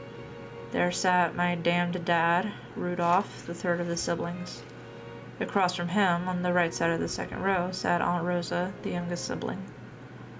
At this point, you might expect their husbands and wives to come next. But no, the left-hand seat in the third row, ranked number 6, belonged to Jessica. Opposite of her was George. I sat next to Jessica, and Maria sat across from me. Then finally, next to me, on the left-hand side of the 5th row, sat Aunt Natsuhi, the 10th highest in rank. Opposite her was Uncle Hideyoshi. Opposite of her was next to Aunt Natsuhi, in the 6th row, and the final seat on the left-hand side was Kyrie. The seat opposite of Kyrie was empty, even though silverware had been set there and everything. According to this rank system, that spot was where Aunt Rosa's husband should be sitting. Even though he wasn't supposed to be coming, his place was made up. Normally, ranking systems of this sort give spouses equal positions as their partners, but the Oshiromiya family's system was unique. Maybe it's a remnant of male chauvinism. If you start with the assumption that a woman's womb is just something to be borrowed, then the children of the direct descendant would come first, directly followed by the grandchildren. In other words, spouses have no blood ties and are therefore placed at the end of the line. It's terrible, but by this system, my grandmother would be ranked even lower than me if she were still alive. In their youth, they obey their father. After they get married, their husbands, after aging their children. There's the old saying, women have no home in any realm. Long ago, when I was still incapable of figuring all this out, I thought it was so great that we could all chat in our little groups, adult siblings with adult siblings and cousins with cousins. However, now that I can re-examine the seating order after growing up a bit, it stirs up some very complicated feelings in me. Aunt Natsuhi, who was married to the eldest son and was the de facto number 2 in managing this family, sat to my right, which meant that she was 2 steps lower than me in the ranking order. It was hard to imagine what might be going on inside her heart. That's why I made a small apologetic gesture towards her before sitting down. How nice to see you, Battler. You've grown quite tall, haven't you? Oh, yeah. 6 long years of eating well, sampling various cuisines, and deriving substance from Mother Earth's bountiful gifts. Hard work, but I pulled through. Growing just like a boy, I see. How tall are you now? I guess about 180 centimeters. But Natsuhi, that's where you're supposed to say, heck, sounds like all you did was eat. Oh. I'm sorry. After a short pause, she did laugh with me, but it seemed like she couldn't figure out what she was supposed to be laughing at. This woman is Aunt Natsuhi. She's the wife of the eldest son of the family, meaning she's my father's older brother's wife. It's simpler if I just call her Jessica's mother. It feels bad to say it like that, but while I didn't exactly dislike her, I didn't particularly like her either. She hardly ever spoke with us kids, and all my memories of her involved her talking to adults about complicated things with a scary look on her face. In fact, since we were hardly ever exchanging words, I spent a long time trying to figure out how I should approach her, though my efforts seemed to have ended in failure. The silverware sat neatly on the table, but the meal itself hadn't brought itself... What? The silverware sat neatly on the table, but the meal itself hadn't been brought out yet. As a general rule, you couldn't start a meal until the person sitting at the head of the table arrived. So as long as grandfather didn't come, lunch would be put on hold indefinitely. Not even the appetizers would arrive. Simply put, the silence in the room was caused by our grandparents enduring their hunger while they awaited grandfather to arrive. However, the grandfather, from my memories, would always show up on time to meals like this. He was the kind of person who would never be so late that it kept everyone waiting, especially after the entire group had arrived. Grandfather's pretty late. As far as I can remember, he was always strict about time. Well, that might have been true 6 years ago, but hasn't been that way lately. In fact, he's off in his own little world so often that he doesn't even show up at family meals. Still, I figured he'd at least come down today. Then again, I feel a lot more relaxed and happy without him. Jessica. When her mother scolded her, Jessica stuck her tongue out and looked away. No way around it. Might as well wait until our host arrives. When I glanced at the clock, I saw that it was almost 12:20.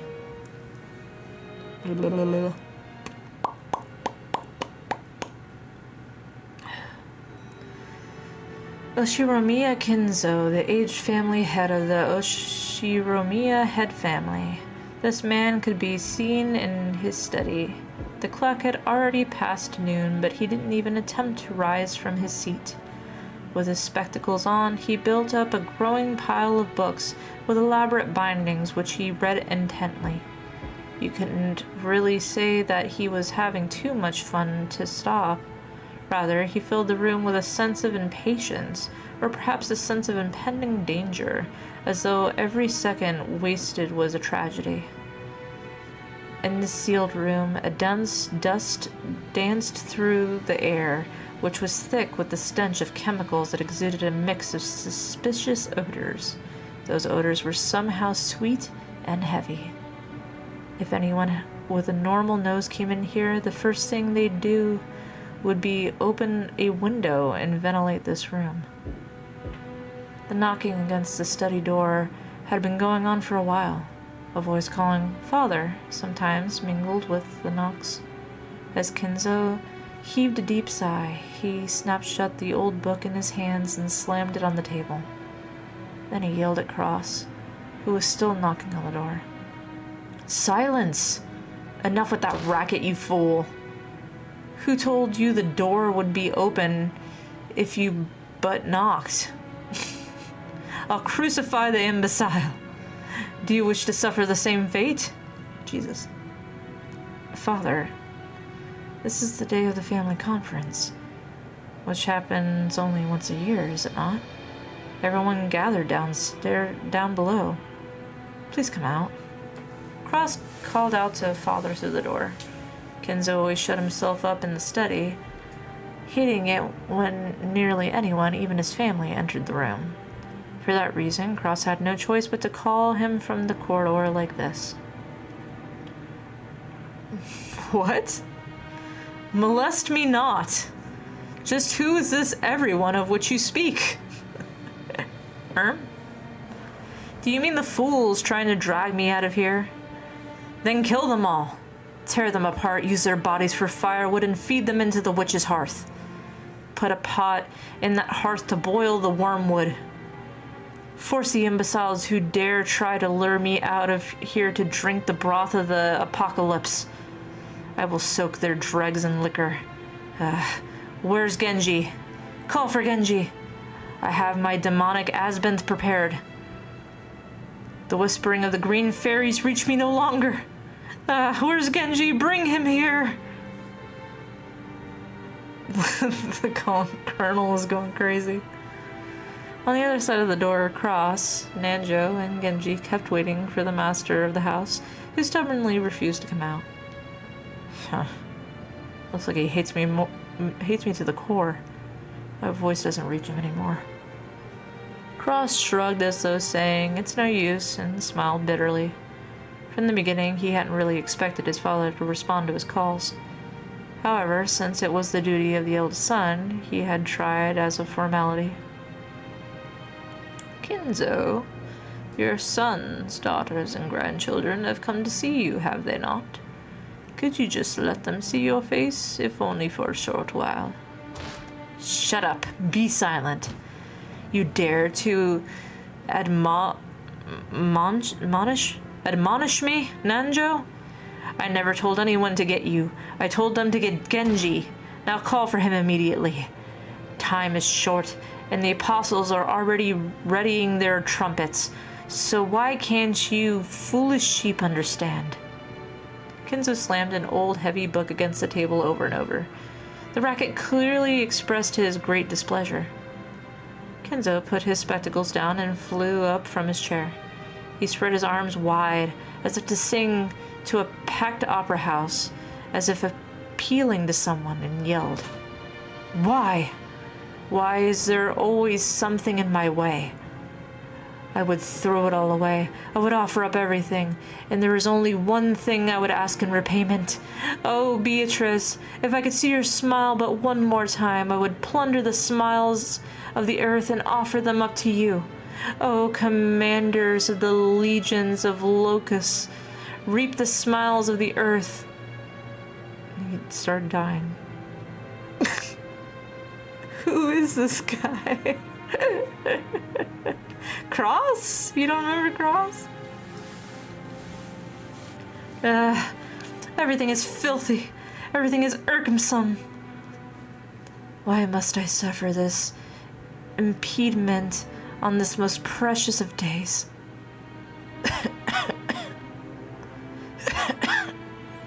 Call for Genji.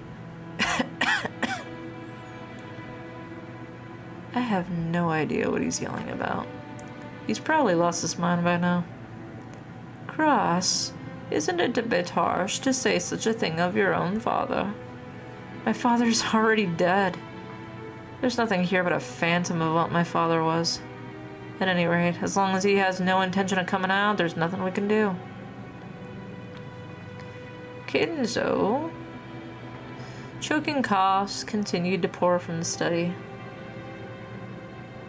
I'm going back downstairs. It would be a waste to let the fruits of Goda's prized cooking take any talent get any colder. If one of the few things our relatives can look forward to when they come to this house. Cross spun around. He looked at his watch, mumbled, and acting as though he had wasted time doing something he knew would be in vain. Genji, father is calling for you. Keep him company. Certainly. Dr. Nanjo, let's go eat. If we stay here any longer, the sweet stench will ruin our sense of taste. Without waiting for Nanjo, Cross went downstairs. Genji urged Nanjo to go and eat. Nanjo glanced between the study door and Cross's back as the latter disappeared down the stairs, then let out a deep sigh. Sorry, Genji-san, but please allow me to leave this in your hands. Yes, please leave it to me. Do what you can to avoid giving him alcohol. That's a habit that's far too difficult to break. Is Genji not here yet? Who dares keep Genji from coming? Where's Genji? Call for Genji. And please, allow me to handle the situation here. Very well. Forgive me. Nanjo bowed slightly and descended the stairs. Genji watched him leave and then knocked on the study door. Master, it is Genji. Genji? Genji? Why have you kept me waiting so long? You're alone, I trust. Correct, I'm alone. Kinzo returned to his seat in the study and pressed an old-fashioned switch on the table. After a small delay, the heavy sound of the door unlocking could be heard. Kinzo was convinced that his family wanted to make a mess of his study. Or perhaps someone had opened the window for some air and ended up scattering things that to him were important research material, leaving him in a terrible mood. Kinzo had outfitted his room with a formidable lock, preventing anyone from entering without his permission and thereby sealing himself in a jail of his own making.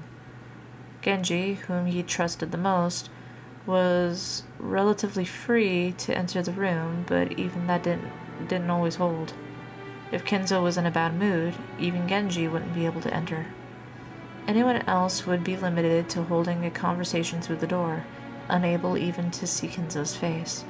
And most of the time, what they got could hardly be called a conversation. However, this didn't trouble the rest of the family much. After all, it wasn't worth the effort to disturb this aging family head, who was impossible to please and always stayed shut away, immersed in his research. Taking advantage of his refusal to leave his room, they supported his isolation, putting his care entirely into the hands of the servants. Genji, my usual. I'm busy. Yes, sir. Genji headed to the corner of the study.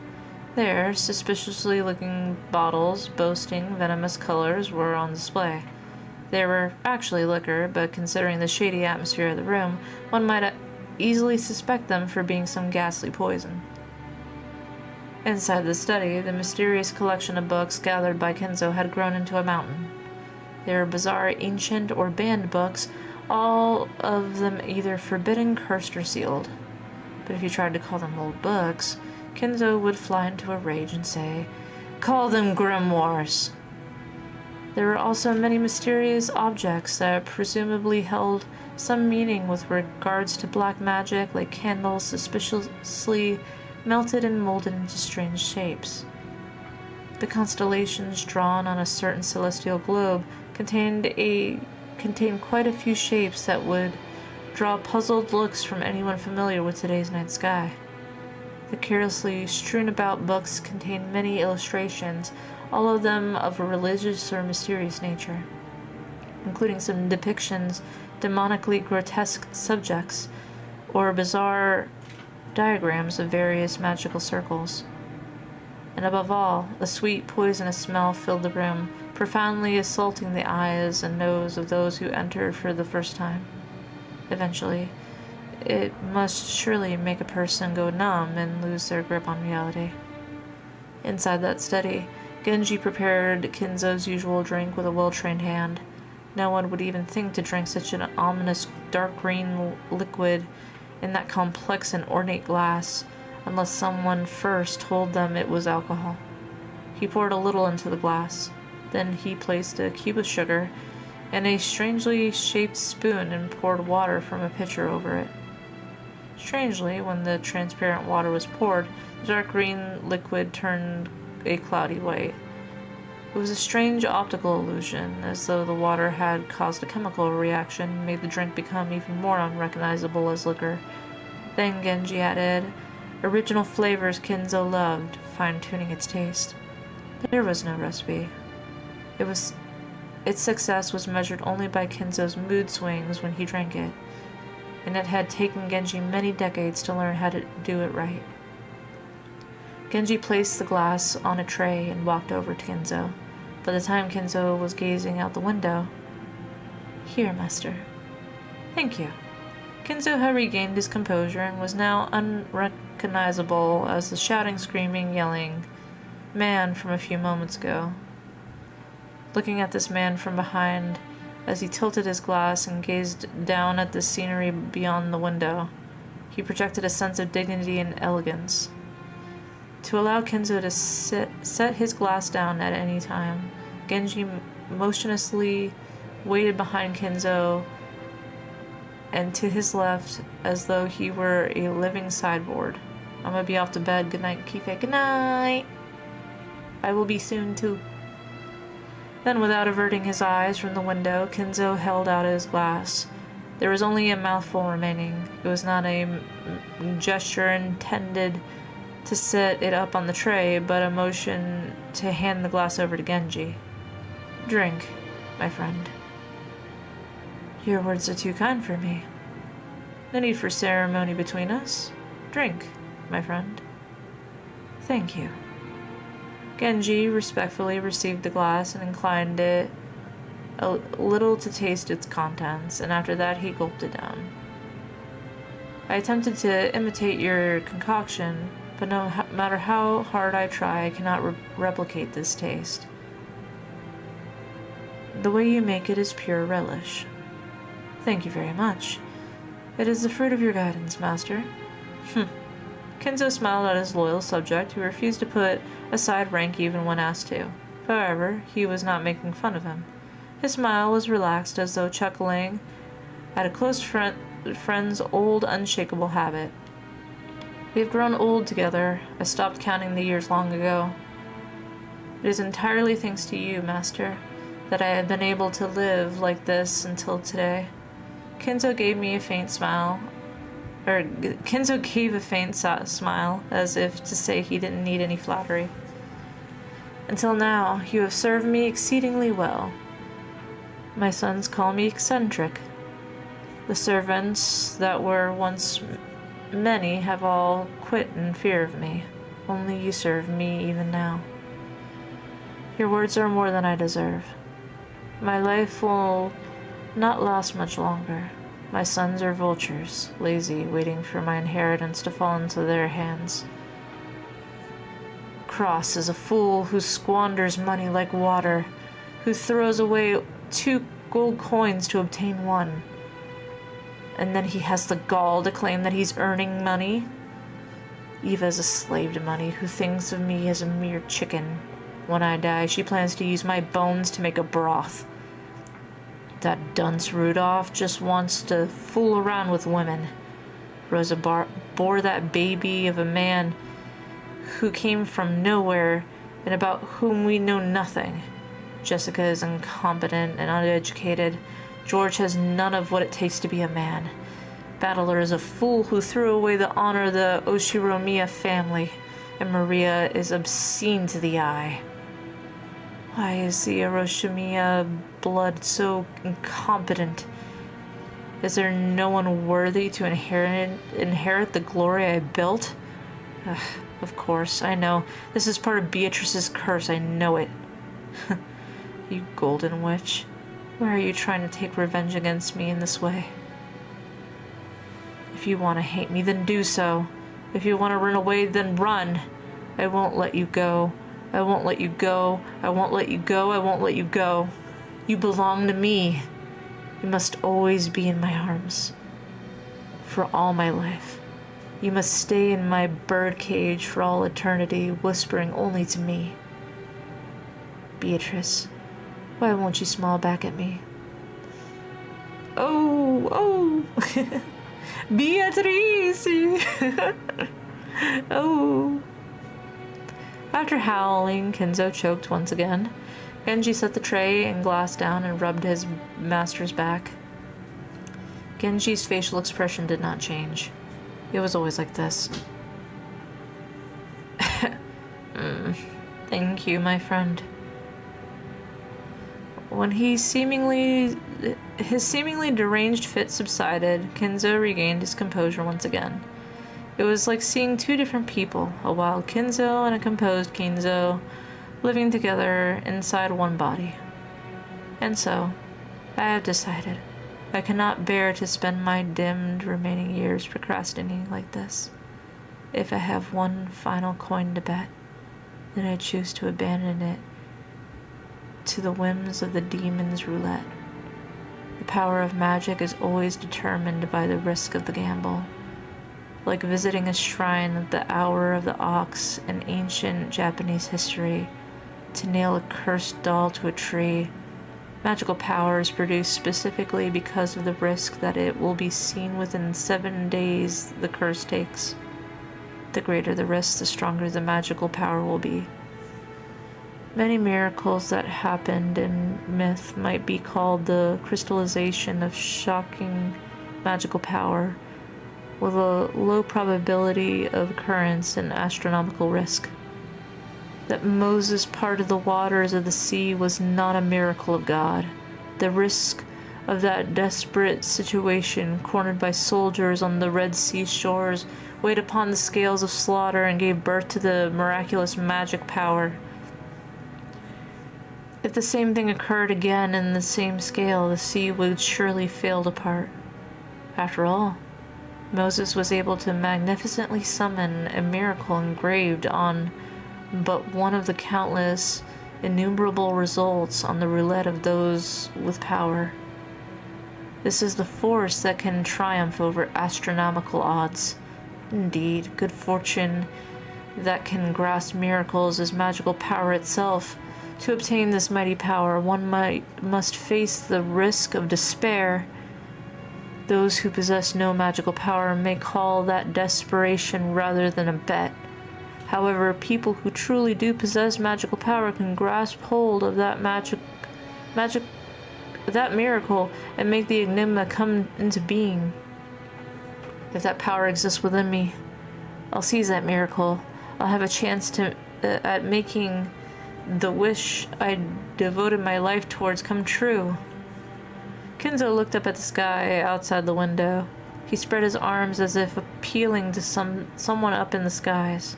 If only I were capable of grasping that miracle. Oh, Beatrice, show me your lovely smile once more. No matter how much time passes, your face does not vanish. I just want to see your smile, that is all. I'll return everything you granted to me. I'll return all the glory I've gained since that day. I don't need fortune, prestige, or gold. I'll return everything you gave me. I just want to see your smile. I beg you, Beatrice. Oh my goodness. His nonsensical yells became a scream and then a wail. Kenzo slumped to the floor, tearing at it with both hands. Genji had no choice but to wordlessly watch over his master's lamentations.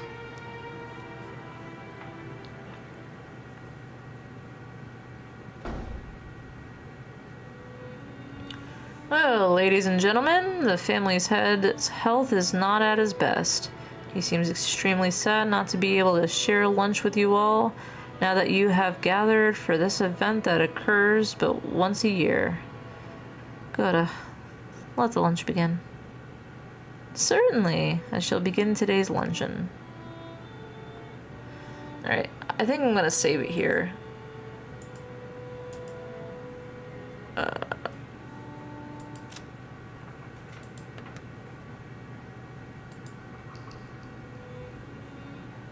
And I think saving over is fine. Alright.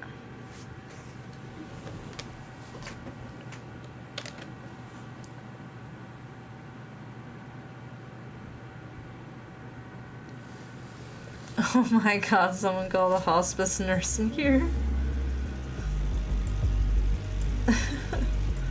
That's crazy. Oh, I'm tired. That went longer than I meant to. Thank you for hanging out with me. We'll do more Woman Echo tomorrow. Hopefully we can get to the spooky part by Halloween. Oh, excuse me. Spooky, spooky. Yo.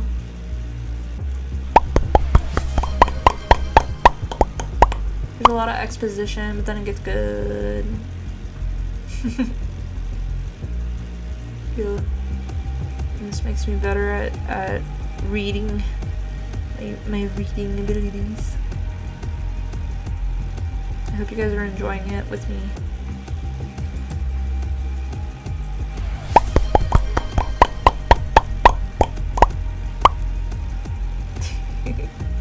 Pop, pop, pop, pop, pop, pop, pop, pop, pop, pop, pop.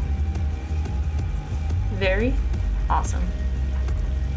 Oh, Beatrice. Yeah. I'm pretty sure tomorrow it's gonna get spooky. I don't know how much more exposition is gonna happen before it just finally gets spooky. If not, we've got 2 days left, and then it should definitely be spooky by then. Oh. Eli, do you know someone to raid? Because I don't. Or nights. Oh, my neck.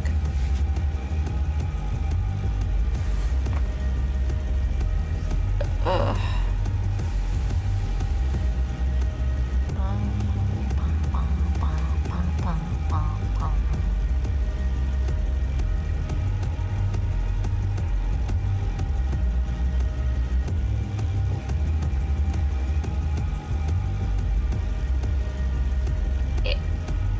Annie's so big though.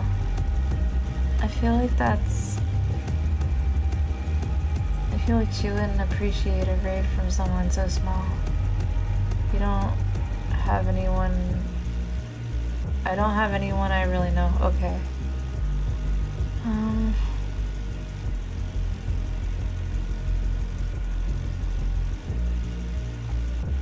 You know what?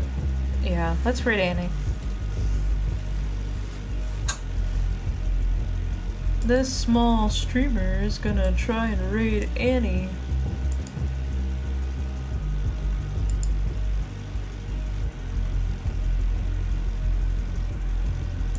Fine.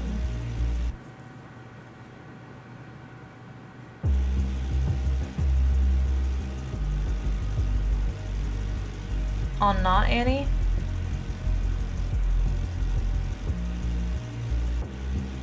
Yeah. Alright, she's drawing sus stuff.